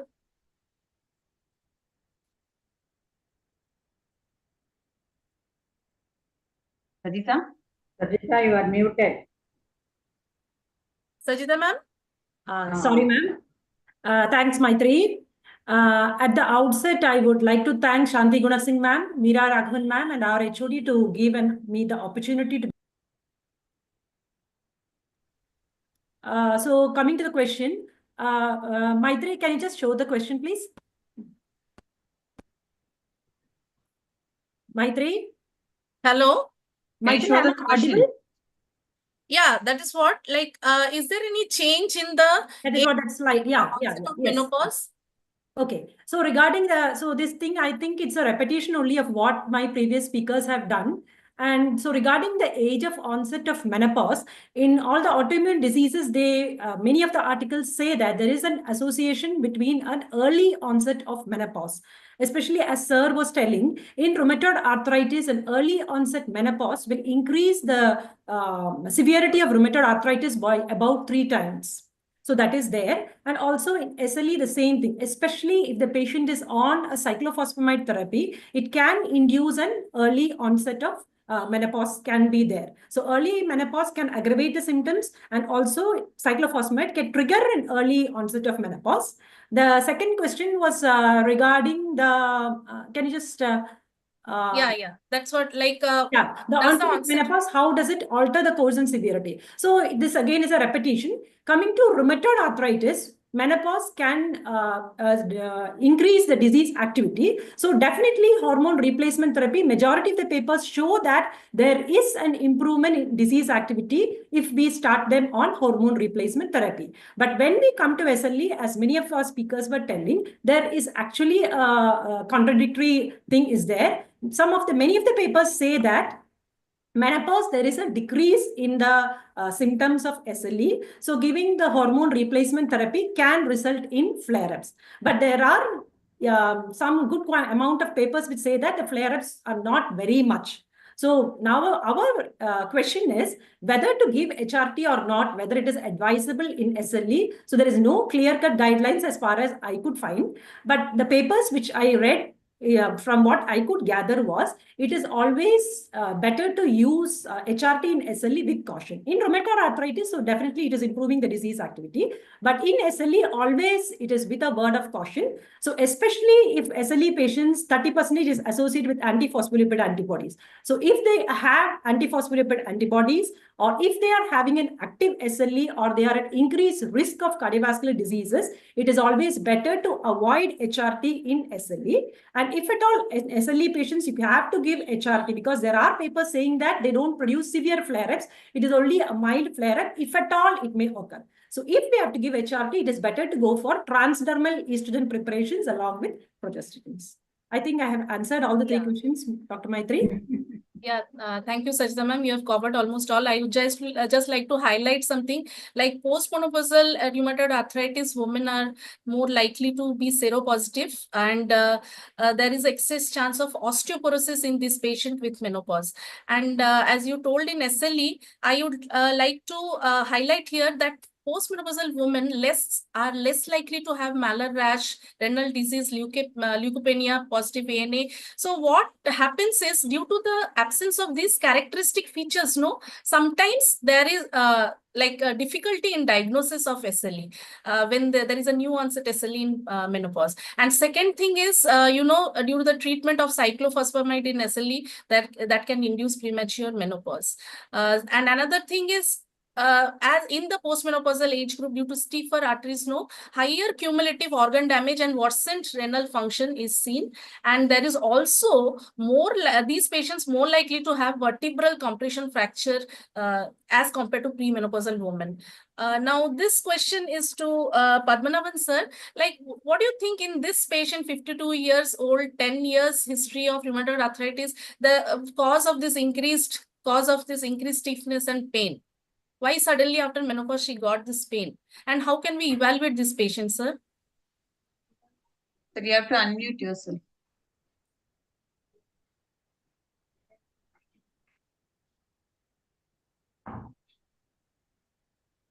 No, sir, you're not. Padmanabhan sir? You have to unmute, sir.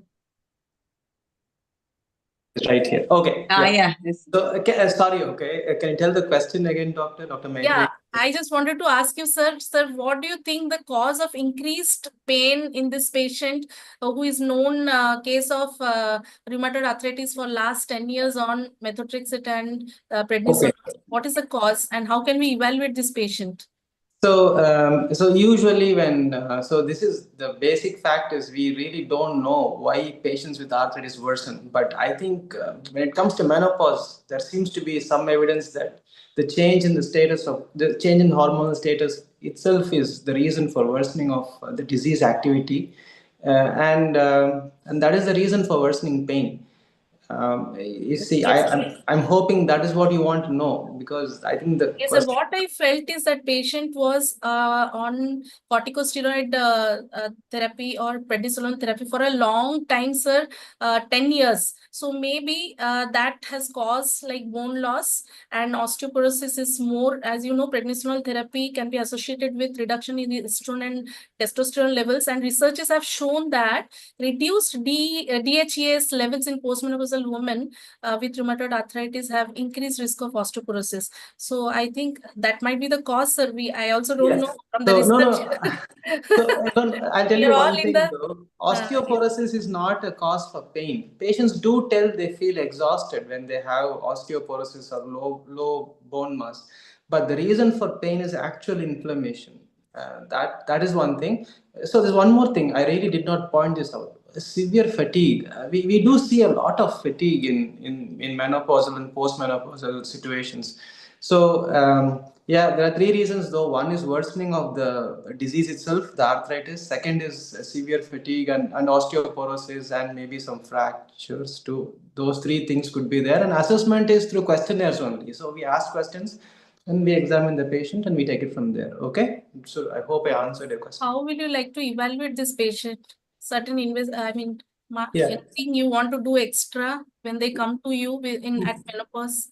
So I'll tell what I do. I give a questionnaire to all my patients who come see me. I know this is not what we do generally here.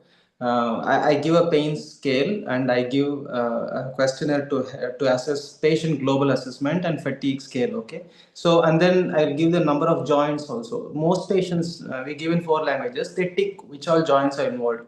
So that way I will know how fatigued they are, how much pain they have compared to previous visit, how much worse they are right now. So we ask questions, we examine the patient and then we find out. Okay, it's not like there's no one way to find. We have to really examine, ask questions, use various scales to find out what they have. Okay. So, do you believe in all these markers like bone formation markers and resorption markers in this patient? And you want to do in them, or bone mineral density want to reevaluate in this postmenopausal woman? Oh, I do actually. So bone mineral density is easy. We all believe in that, right? Because we have been doing that for so long. So when it comes to the markers, it is very difficult to interpret them. I mean, we can get them done here, but I don't think it is easy to interpret. We can tell based on the markers if the patient is having accelerated bone loss, or if somebody is on treatment already, how things have changed in terms of the bone turnover. So I don't use bone markers, but I do bone mineral density every other year. I do it alternate years, and then I check vitamin D regularly, and then take it from there. Okay. Yeah. Okay. Yeah. Already, Sajita ma'am has enlightened us about the role of HRT in this patient, and she has. But what with that is a really controversial thing, because bone metabolism is uncoupled in chronic rheumatoid arthritis, and in steroid users, no bone resorption is increased. Whereas if we start HRT, that can reduce the resorption in rheumatoid arthritis. And then again, the study which is done in Women's Health Initiative randomized control trials that showed like treatment of rheumatoid arthritis associated with bone loss, HRT can be prescribed without fear of disease flare-up. And but again, before giving HRT, we all know that we have to think about the side effects and potential health concerns before prescribing them. And another hormone like androgens like testosterone as adjuvant therapy can be given to improve their well-being. This is also in research. And now, sir, can you enlighten us about the topic really is like new therapeutic opportunities, but I did not think, I did not see any new therapeutic opportunities in menopausal women as such. But if you can enlighten us, and why should we shift to transitioning to biologic agents or novel small molecule therapies? So postmenopausal women, they have very high risk of cardiovascular morbidity and mortality.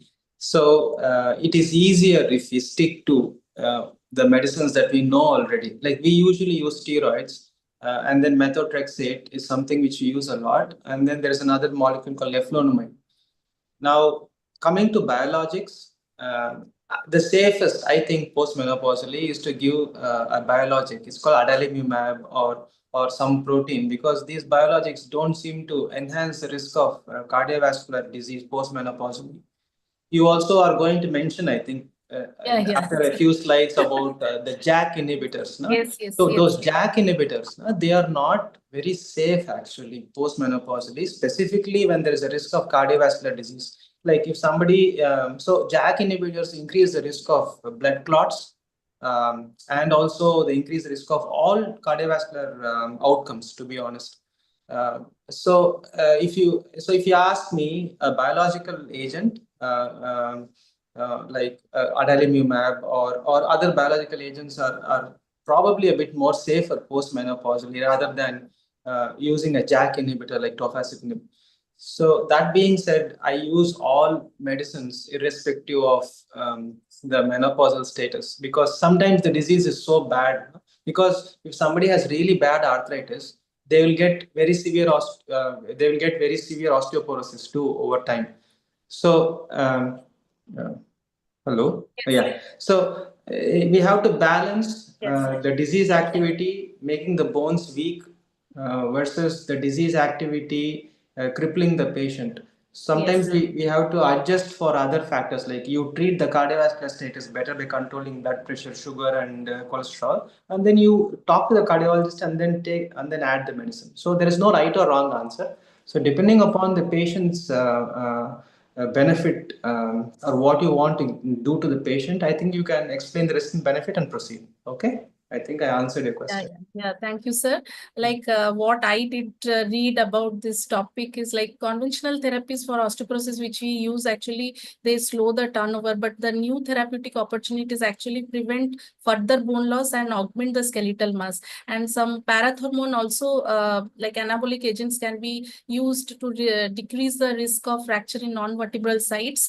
And these are something like more directed delivery methotrexate treatment, but that is not different from any like menopausal ladies to prevent the systemic effects or side effects of methotrexate. So these nanoparticles or dextran sulfate loaded methotrexate can be given. Even something called phototrexate has also come, that is also to like spatio-temporally control the activity of the specific site and decrease the toxicity. And this is all, this we don't know actually much about it. I was going to ask you about the opinion, about your opinion, whether it's used in India or not, or it is still in in research, or it's in outside, used outside. And then like these pathways and the monoclonal antibodies to all these pathways can be given.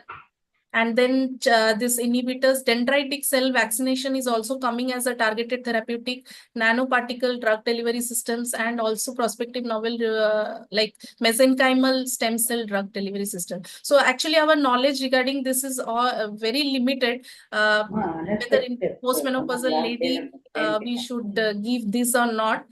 So, and I felt like all these are in still research level. So thank you, sir, so much. Now I call upon Dr. Swarnalata to go to her case scenario. Am I audible? Am I audible?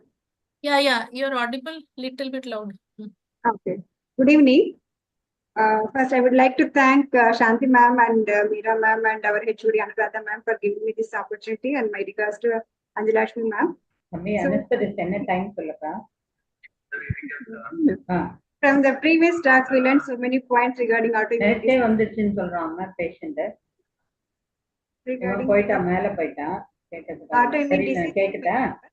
So why? What is the need for having discussion on this particular topic? Is exactly the autoimmune disease. 6:30, okay, no cure and only insurance on the it has great considerable erosion in quality. It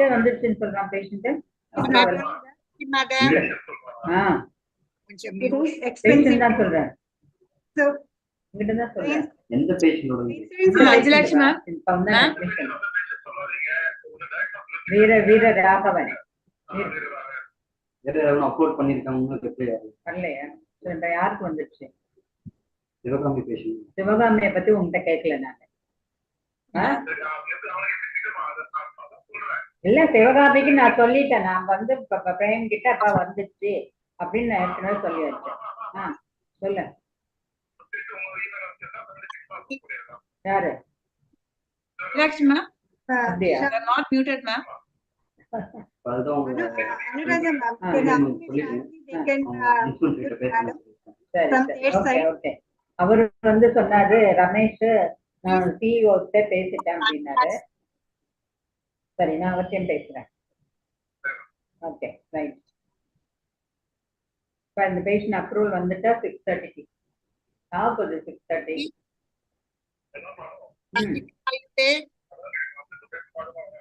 சரி வாப்பா வாப்பா. அம்மா Sahithi. Can you call Sahiti? Sahiti can madam. Done, ma'am. Done, ma'am. Okay. Okay. So the interest is also rising globally. So definitely there is need for more precise targeting of cytokines and immune pathways with better safety profiles for long-term use. Next, Maitri. Maitri, next slide, Maitri. Already shared. No, next slide. Next slide. Yes, Dr. Priyanka ma'am already detailed about the why females or women are more prone for autoimmune disease. Almost 70% of the patients with autoimmune disease are women. So the reason being there are many times there are endocrine transitions happens during the various phases of life like puberty, pregnancy and menopause. And hormones like prolactin, leptin, these are also pro-inflammatory hormones, and definitely all these have the effect on the autoimmune disease. And then not only that, environmental factors also has effect, which has effect on genomes and the epigenomes. So before moving on to the case discussion, I would like to mention the common dermatological conditions what we see in our clinics when the postmenopausal women come to our clinics. And what hormonal shift, on this hormonal shift, how it affects the skin structure and the function. And what is the prevalence of the dermatological conditions in the menopause women.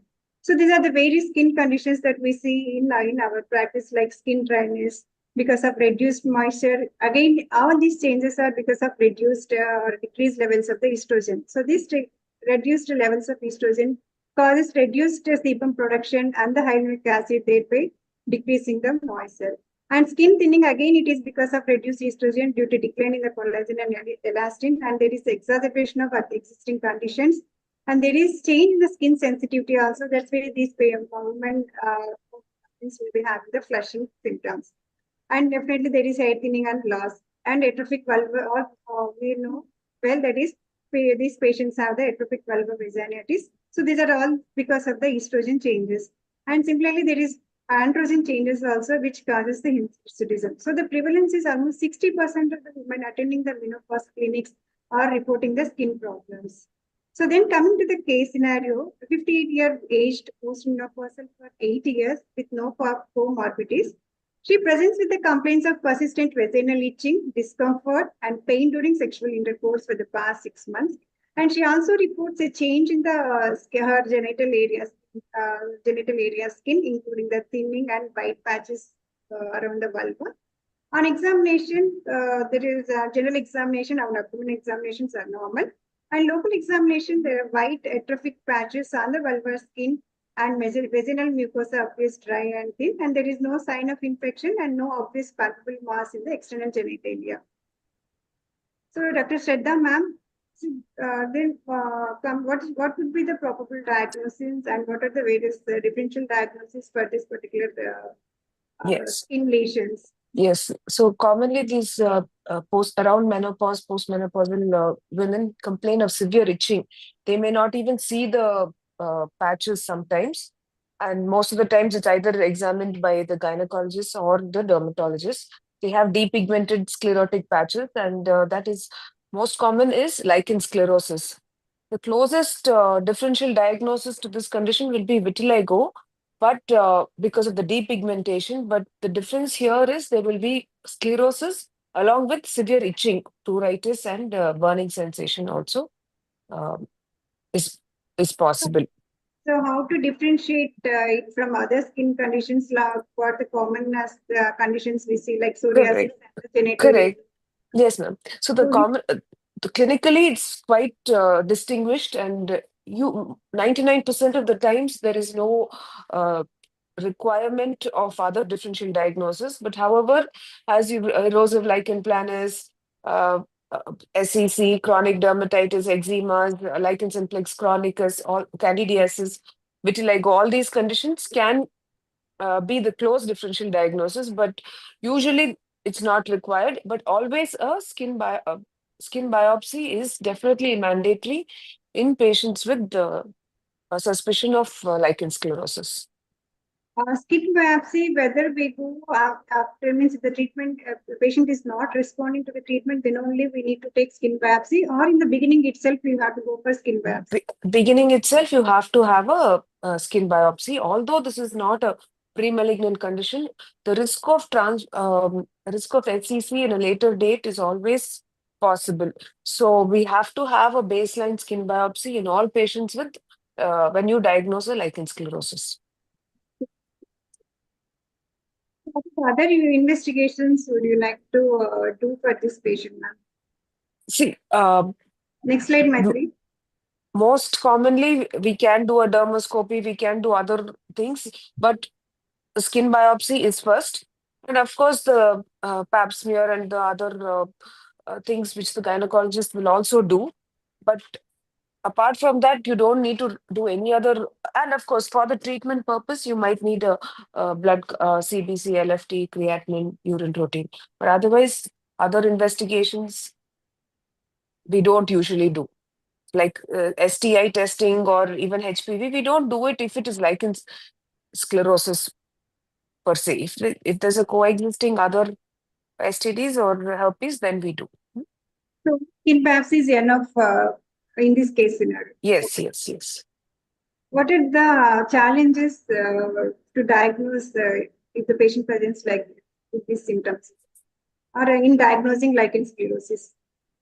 Challenges sometimes is there can be some keratosis or which can be where we have to think of a transformation to SEC. So, and the area of biopsy is also important. So sometimes we can miss the areas of, so a good clinical examination is very important for lichen sclerosis. Otherwise, it's pruritus, depigmented patches with sclerosis, it's 100% LS.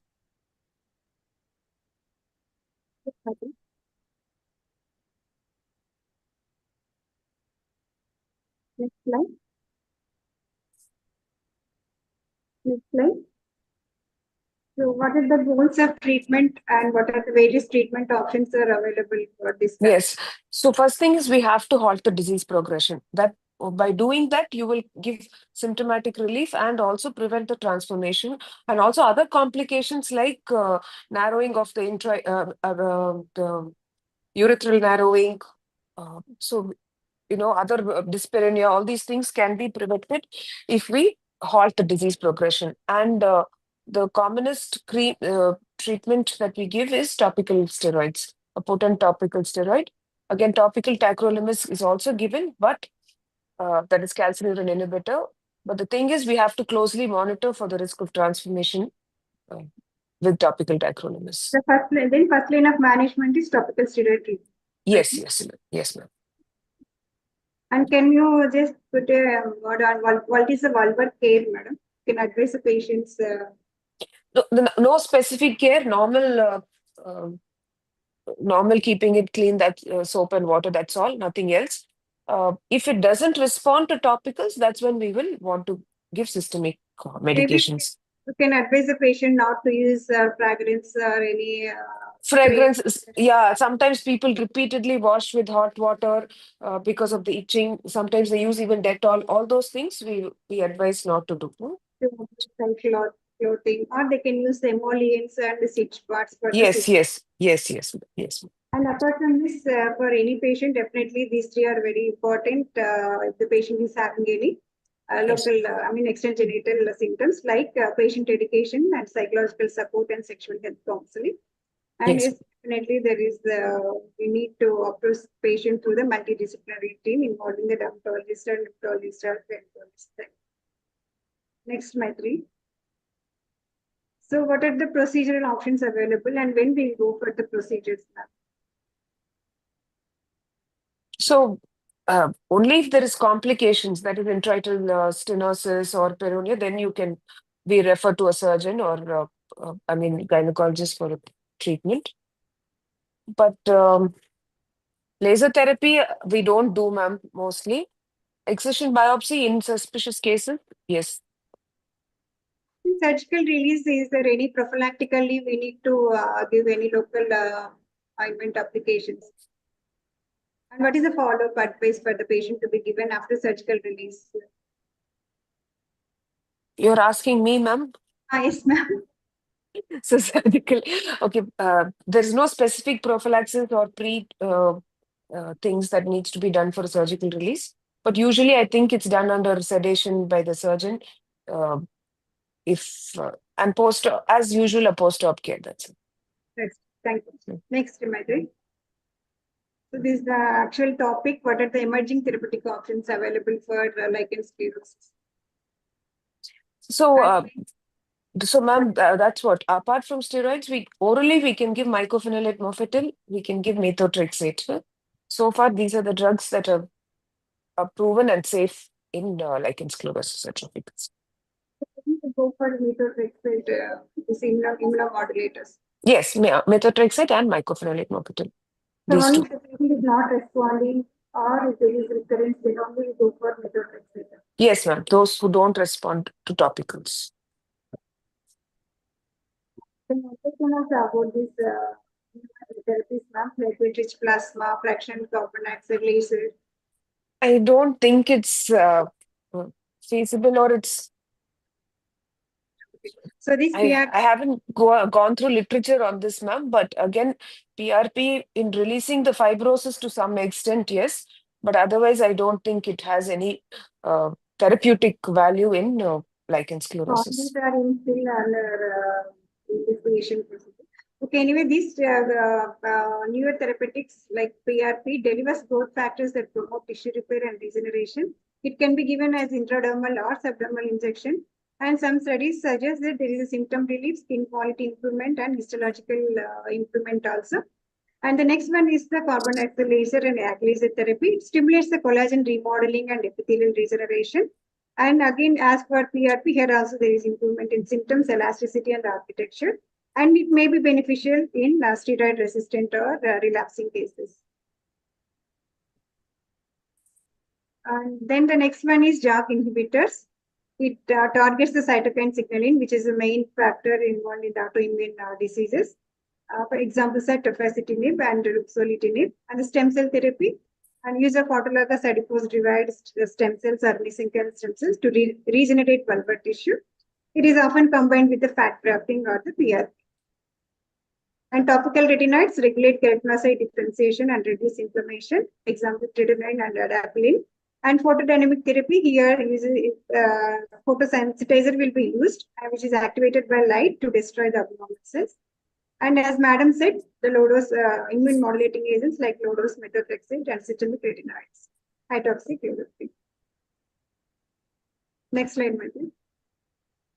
Then I would like to hand over to Dr. Maitri to move on to the case, third case. Yeah. Next, let us go to the gastroenterologist. Like this is a case scenario 3, a 44-year-old lady with a history of ulcerative colitis, and she's amenorrheic for last 1 year. And she came to us. We diagnosed that she's menopause, but she comes to her regular gastroenterologist, and she's worried for two things. Like if her symptoms aggravate, will the symptoms aggravate? And if she develops postmenopausal symptoms, because she's 44 years and she has got little early menopause. So if she develops postmenopausal symptoms, can she take HRT? Now she goes to her gastroenterologist. So I would now request Dr. Preeti ma'am to please answer her questions and relieve her anxiety. Good evening. Am I audible? Yes, ma'am, you're audible. At the outset, I'd like to thank the organizers for this nice and rare interaction with so many obstetricians and gynecologists. Nice to listen to other perspectives also. Having said that, when Dr. Meera asked me to discuss IBD and menopause, when I just did a random PubMed search, the word that says omitted in search was menopause. Why I want to tell you this was we've done so many studies, or we've looked at so many patients in all varied parts of life. I'm talking about women, starting with pre-puberty, puberty, childbearing age group, delivery, pregnancy, everything. The only thing that is ignored is menopause. It's as if the woman has done her bit. She's done, everything finished. She's born children. That is it, finished. Now, really, things don't matter post menopause. That's how it looks like, because you will not believe the scarcity of articles or information regarding IBD and menopause.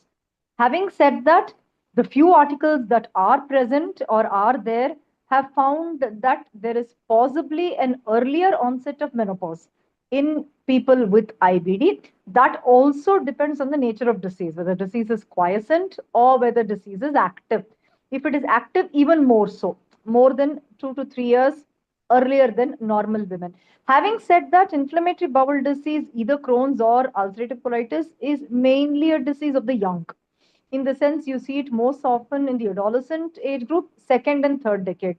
It becomes generally quiescent after the third decade. There is a second peak, however, that can be seen in the fifth or sixth decade in the elderly, where we find a male preponderance. And the second peak is seen more in Crohn's disease. So, why I'm saying all this is only to impress upon the fact that we don't have much importance regarding menopause and inflammatory bowel disease. But with this patient, I will be optimistic. I will tell her, yes, possibly your symptoms will be better. If they're already better, I don't expect a flare.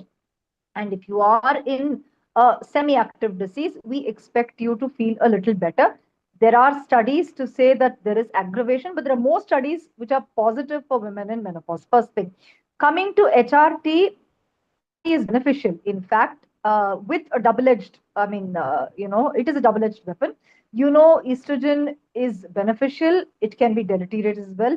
In fact, the usefulness of estrogen for women in childbearing age group may be its anti-inflammatory activity, but its danger may be in women of peri or postmenopausal age group with respect to thromboembolic phenomenon. And especially if patients are on small molecules, say tofacitinib, as Dr. Padmanabhan said, already there is an increased cardiac risk or a thrombotic risk, then these two can have a synergistic negative effect. But on the whole, if taken carefully, explaining the risks and benefits depending on how essential HRT is, then it may be safe and it can be used for patients to alleviate her menopausal symptoms.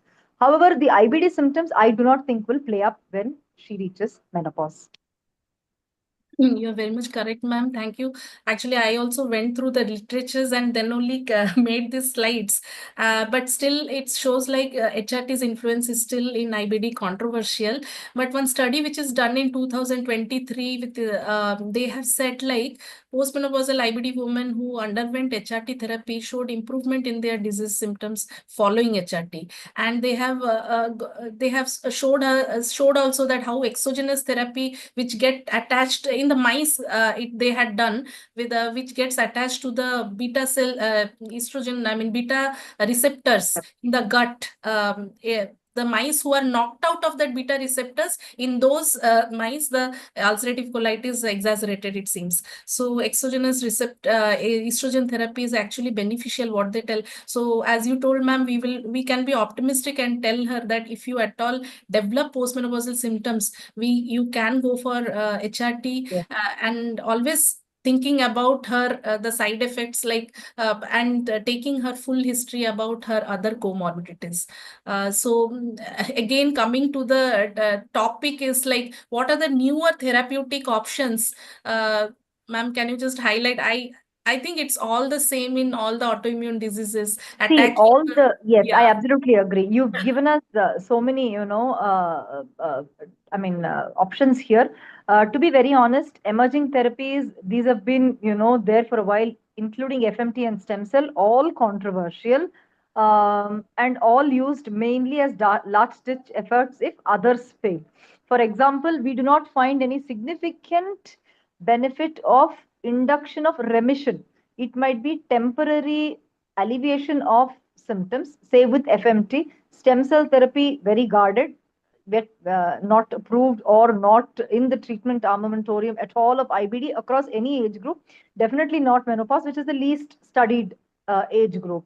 And see, microbiota are all over the place, starting with brain health to toe health. We're doing a lot of, microbiota based therapies, and which I think definitely has a role to play, not just in IBD, but so many things involving, the human body. We know the increasing role of microbiota in health and disease, and one of the main, there are about 6 arms, etiology of IBD. One of them is disrupted, gut microbiota. So I'm a strong believer in reconstituting, good microbiota. So yes, possibly microbiota-based innovations, metabolomics, all those will come into a big picture. At this point of time, what I will say is, when I was actually going through the list of my patients with IBD, I don't have postmenopausal women. I have just 2 postmenopausal women. Both of them have quiescent disease. And most of them, if ulcerative colitis, do well with mesalamine itself. So we rarely use small molecules or biologics in ulcerative colitis unless disease is very bad. And even here, we've seen it in the young. So I've not had any experience with biologics or small molecules in a menopausal or perimenopausal woman. Having said that, Crohn's disease can behave differently. In which case, yes, the commonest, experience we have is with biologicals, most often adalimumab. And Dr. Padmanabhan and I have a lot of common patients because you have a lot of patients who have multiple autoimmune diseases, say RA or Sjogren's or, scleroderma with a super added IBD or IBD and spondyloarthropathy. But a lot of medications cannot be used mutually. Some medications working here don't work there. For example, tofacitinib will work very good with spondyloarthropathy, but no effect in Crohn's disease. It is like that. So small molecules, while they are used in IBD per se, in menopause there aren't studies. I'm wary of tofacitinib as a small molecule, especially in the slightly elderly. I'm cautious and I warn my patients regarding upadacitinib is not yet available in India. It's available, illegally through Bangladesh and other things. It's a very promising molecule for Crohn's disease. Again, all these are used for, severe disease, either as part of a step-up approach or a top-down approach if patients are younger and where there is bone maturity, which is yet to happen and things like that. So we do not technically use it. Safety profile-wise in perimenopausal and the elderly, even now, biologics are quite safe, especially in severe disease. Yeah, thank you, ma'am. So this patient will be really happy after meeting you. And suppose she gets postmenopausal symptoms, and I think I will be little assured, and we can give HRT to her. Absolutely. Thank you, ma'am. Thank you, ma'am. Next, over to Swarna for her next case scenario. Age 56 years, multipares, postmenopausal. She presents with the increasing fatigue and a sense of mental fog, which has been affecting her day-to-day activities. And also, she gives history of weight gain, around 7 kgs in 3 months. And she also gives history of mood changes. Her previous cycles were regular and no illness, but she had the family history of mother being affected with the hypothyroidism. So, on examination, vitals normal, weight 72 kg and BMI 29. And her skin is dry and with the coarse hair, mild facial puffiness, and thyroid swelling is also present. And abdomen examination and local examination are normal. Dr. Kumar sir, so with this history and examination findings, what would be the possible cause for her symptoms, and what is the prevalence of that particular disease? Good evening, elite panelists. Am I audible? Yes, sir. Yes, sir, you are audible, sir.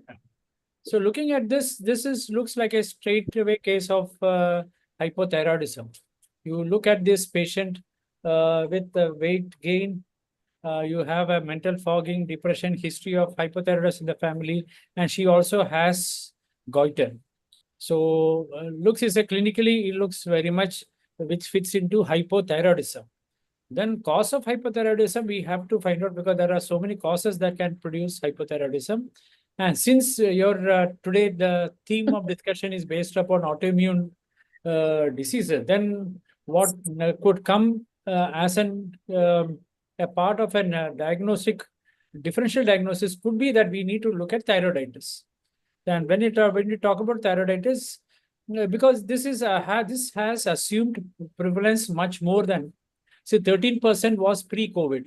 Now it is almost 25 to 30% post-COVID, because with the long COVID syndrome, we are getting a lot of autoimmune thyroiditis. So this has happened post 2024, where 23, sorry, we are seeing more of thyroiditis, usually which is not seen in women of any age group for that matter. So hence, I think today's topic has some amount of significance. Let us not just write down saying hypothyroidism and start treatment. Because for thyroiditis, and if the patient, we do the test, like a TP or thyroxine peroxidase antibody, if they are elevated, we don't have to do too much of treatment unless until they are symptomatic, because most of these cases are subclinical. But here in this context, this patient is clinical. She has issues of weight gain, probably constipation, and probably I think definitely she's obese, and probably you would have missed out on diabetes. If we had done a metabolic profile, we could also see that she's probably pre-diabetic or diabetic. So I think that we have to definitely look into thyroiditis also, and as a part of our differential diagnosis. I think the prevalence has increased post-COVID. What investigation you suggest? Definitely we have to do a TSH, that is as a screening program. But if the patient is already clinically, she appears to be hypothyroid, so we have to look at T3 and T4, because there are other causes of hypothyroidism, that is called the central hypothyroidism. And if you are looking at the lipid profile, definitely for this patient, even if she doesn't appear to be hypothyroid, definitely metabolic profiling, lipid profile does has a role, because is there any relation between the hypothyroidism and the lipid abnormalities? Sorry? Relation between hypothyroidism and the lipid abnormal. Does the thyroid have any effect on the lipid profile? Definitely. Madam, because when there is going to be an thyroid deficiency, the first thing that worsen is insulin resistance. And one of the marker of insulin resistance is triglyceride.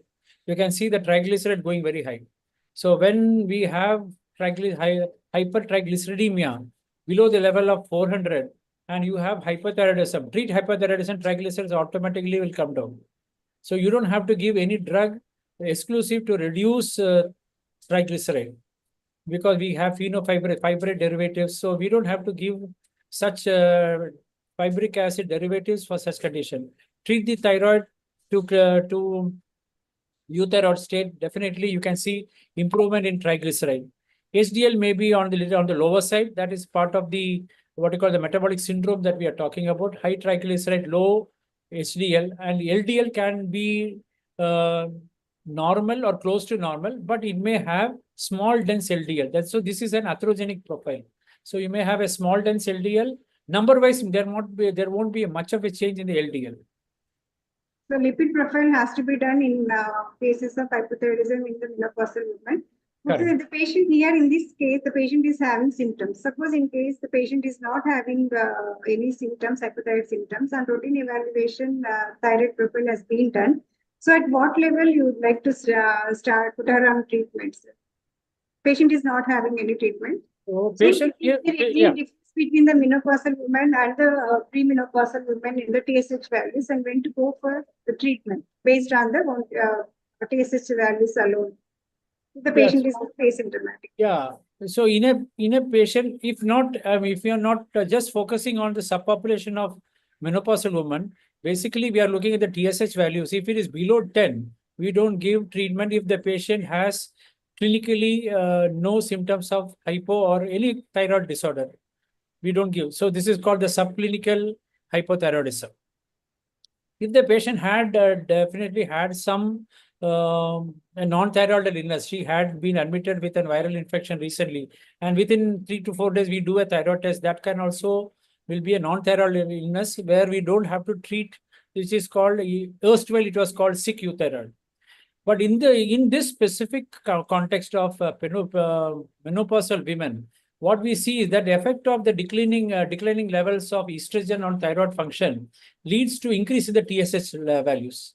So sometimes we may misdiagnose a lot of patients with subclinical hypothyroidism just because of the decrease in the estrogen levels in menopausal or post-menopausal women. So when the estrogen level decreases, the TSH is bound to go up. So we need not be too much worry about it in So treatment. it is the TSH value is same as per the menopausal woman. So if Yeah. it is more than 10 or No, yeah, that's what I'm saying. Below 10, we don't treat. We just keep so we have to have, we call it as absolute vigilance required, but masterly inactivity. Next slide, madam. Next slide, Maitri. So again, most of these symptoms, what I mentioned, it's the menopausal symptoms. So how to differentiate and what are the other differential diagnosis for these common symptoms? So in this condition, madam, you can see a lot of overlap of symptoms. So very, very Next difficult slide, to say it is due to menopause or it is because of hypothyroidism or it is going to be probably an empty cellular syndrome leading on to central hypothyroidism or it is going to be Hashimoto thyroiditis per se. Very, very difficult and definitely it throws a lot of challenge. If you have a history of hypothyroidism in the family, because you, as we all know that it comes between, I mean, mother may have, grandmother may have. So there is a family history of hypothyroidism. Definitely, you will have to think of hypothyroid as the cause. And you can also have the climatic symptoms can overlay on this. And depression at this age, I think that depression also sets in, which also have this. So the psychological part, the somatic part, as well as the hormonal part, these three components can overlap in some patients or in most of the patients. I mean, it is not very easy, but a very good history. If we can take a detailed history, we probably may be able to tease out to some extent. But ultimately, it is the biochemical test that is going to give us which direction we need to go. Specifically, cold intolerance, which we commonly seen in hypothyroidism, but not in the menopause. So how the menopause can mask the signs of thyroid dysfunction and how thyroid dysfunction can exaggerate or mask or mimic the menopausal symptoms. That means what is the effect of thyroid on the menopause and what is the effect of menopause on thyroid function? So what happens is that I mean, if you look at a woman's timeline age, I think 30% of her time, in a timeline, she has an hypoestrogen, that she has hypoestrogen levels. Or you can say that 30 years of her life passes on with an estrogen which are lower than normal. So when you have a low estrogen level, you can see that there is going to be increase in your TSH levels. And there is also going to be reduced conversion of T4 to T3 because the effect of another declining estrogen, you can see there is a decreased conversion of the inactive hormone, that is the T4, to active hormone, which is T3. This can result in hypothyroidism. And also, it can also have an indirect action on the thyroid antibodies, increasing the risk of autoimmune Hashimoto's thyroiditis. And there is also another important thing, that is the thyroid binding globulin. When estrogen and progesterone levels are declining during perimenopause, it can lead to changes in the thyroid binding globulin, which is called the TBG. What this can happen is that this can increase the free thyroid hormones, and this can potentially increase the surges of thyroid. So you can also go for thyrotoxic state or in certain patients. So that's why in Hashimoto thyroiditis, there's a swing of pendulum from hyperthyroidism to euthyroidism and hypothyroidism. So we have to be very careful in dealing such patients. So if we have a good check on their previous biochemical values, and we have to see whether any emotions are playing in, whether there is a climate change that are playing in, or if there is going to be infections playing in, any inflammatory food substance that can also lead on to change in thyroid, because there are a lot of foods like cruciferous foods which are little high on phytoestrogens. Not for all, but when they keep taking in and they have subclinical hypothyroidism, that probably may tilt the balance towards hypothyroidism. Yes, sir. As you said, these hormonal changes during menopause definitely has impact on the thyroid, and as we should aware of these changes and when treating the patient. Yes, next slide, Maitri. Next slide. Next slide. So all these changes, how it impacts the treatment response, and is any adjustments needed in the dosage in menopausal women with MHT and women without MHT? Okay, what happens is that women with pre-existing hypothyroidism, I think the level of T4 may have to do some dose adjustment. So we will have to, when you start giving hormone replacement therapy due to increased TBG levels. So we have to be a little careful on that. You need to check the TSH levels every 6 weeks. Usually we may tend to do it in 12 weeks, but when you are changing the medications or when you are starting hormone replacement therapy, I think it is mandatory to check TSH every 6 weeks. Yes, sir. So in menopausal women, there is decreased TBG. That's why these women may require lower doses of levothyroxine. As I said, we need to check before starting and after 4 to 6 weeks after starting treatment and adjust the dose. Definitely, the individual responses may vary depending on the genetic and environmental factors. And this question to Dr. Sajita. What is the role of MHT? Is MHT a safe option to treat menopausal women with the thyroid dysfunction? And how is there any risk of cancer risk? Dr. Sajita? Yes, thank you, Dr. Swarna. So this question has been partially answered by Kumar sir already. Regarding the role of MHT, as sir was already telling, during menopause, what happens is since there is a reduction in the estrogen level, there is a reduction in thyroid binding globulin as well, whereby there is can be an increase in the level of thyroid hormones. So the levothyroxine levels less dose is required. But when we are planning these patients to be started on hormone therapy, there can be an increase in the estrogen level and thereby an increase in thyroid binding globulin. So they may require more dose of levothyroxine. So as sir was suggesting, we may require more frequent measurements of TSH, like the frequency sir was telling, it is 6 weeks we may have to repeat. So dose requirement may be more when they are started on MHT. And regarding the other question, that is about the role of thyroid cancer. So I am not very sure about this, but as far as I know, what I have read is that papillary thyroid carcinoma, it is prognosis will be bad in postmenopausal women when compared to a premenopausal women. But regarding the role of hormone therapy in thyroid cancer, I'm not very sure about that. But as such, papillary thyroid cancer patients in postmenopausal women, they have a worse prognosis because the presence of estrogen receptors can modulate the prognosis in papillary thyroid carcinoma. Sir, can you enlighten further regarding cancer risk due to MHT? Swarna, just excuse me, Swarna, we are running short of time, so we have to wind up a little fast. Sir, you can carry on, sir. Yes, sir. Yeah, once Maitri ma'am said that, I think we should follow it. And what I'm saying is that we don't have any randomized controlled trials on whether these the thyroid hormones are going to be aggravating the problem or not. But then definitely they will have to look at the benefit-harm ratio, because always you should also remember that over-treatment of thyroid can also be detrimental to the bone, the frail bone that a menopausal woman is having. So we have to take too much into, all this into contention. But there is no direct impact on thyroid cancer by giving hormone replacement therapy, because WHO has not, Women's Health Initiative has not trial in that. They have not found out anything regarding this. But definitely, when you are giving new drugs that are coming to the market, we should have a pharmacovigilance of looking at such signals that are coming, whether the cancer is on the high. Yes, sir. As I said, there is side effects in both over treatment and under treatment. So we have to be very careful with that. Yeah. And these are some of the new therapeutic regimes. Can you highlight, sir? Okay, selenium supplementation, which reduces anti-TPO antibodies, and myoinositol and selenium combination, and then vitamin D optimization. This vitamin D is linked with it enhances the increases the immune response. And the newer preparations of thyroxine or tyrosine, which is available in gel cap, and tyrosine solution, which is available as a liquid, and even the injections are also available.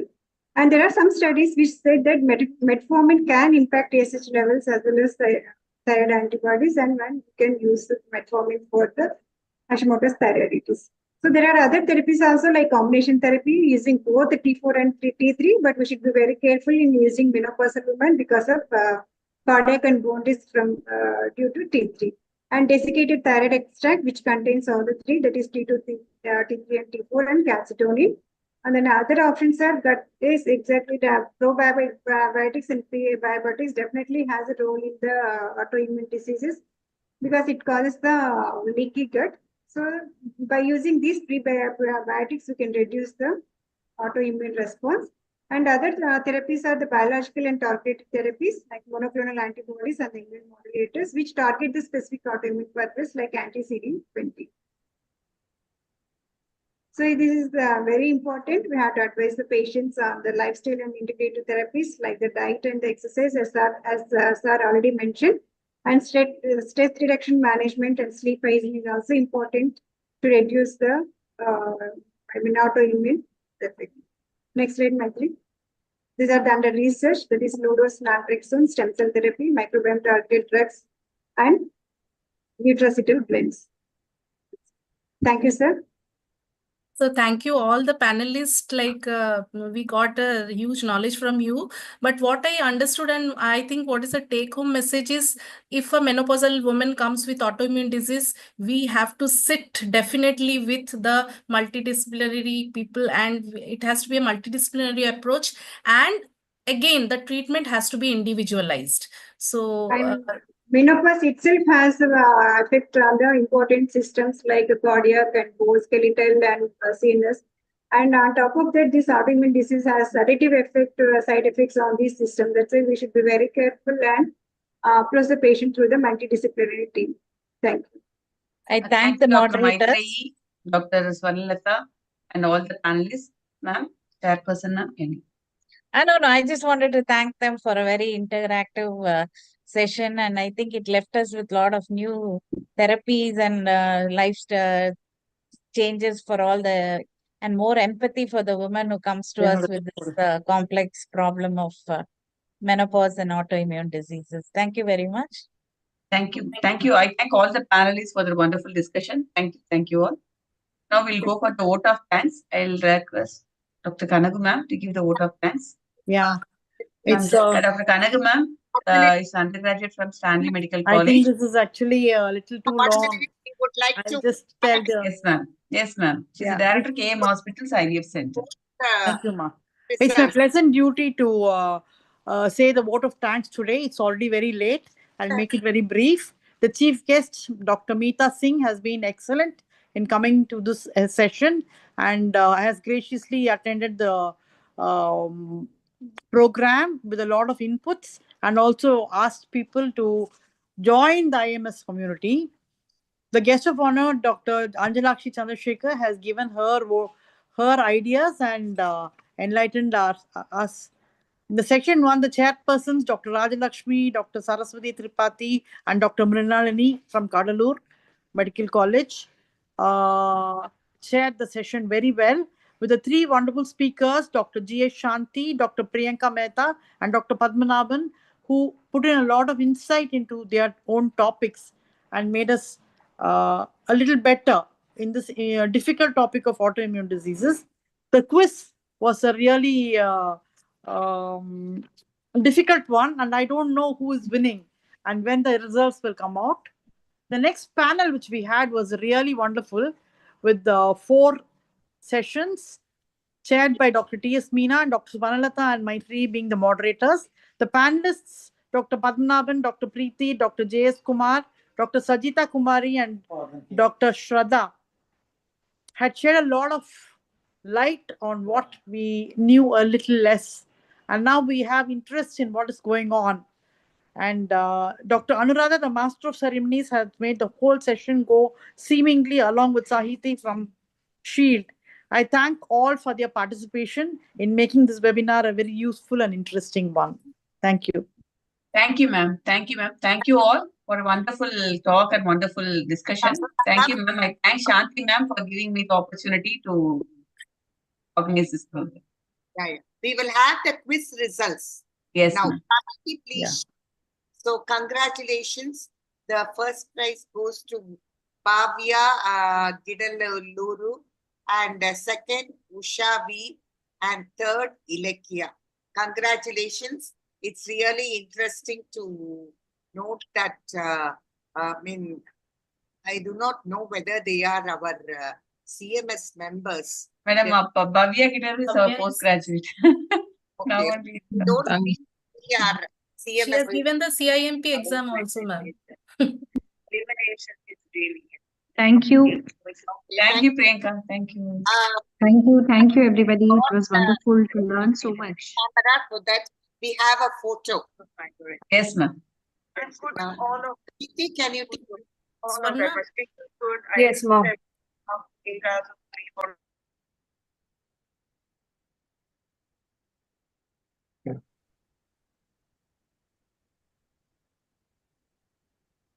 Done, ma'am. Thank you, Sahiti. Thank you, ma'am. Thank you, ma'am. Thank you for Thank you, ma'am. the opportunity.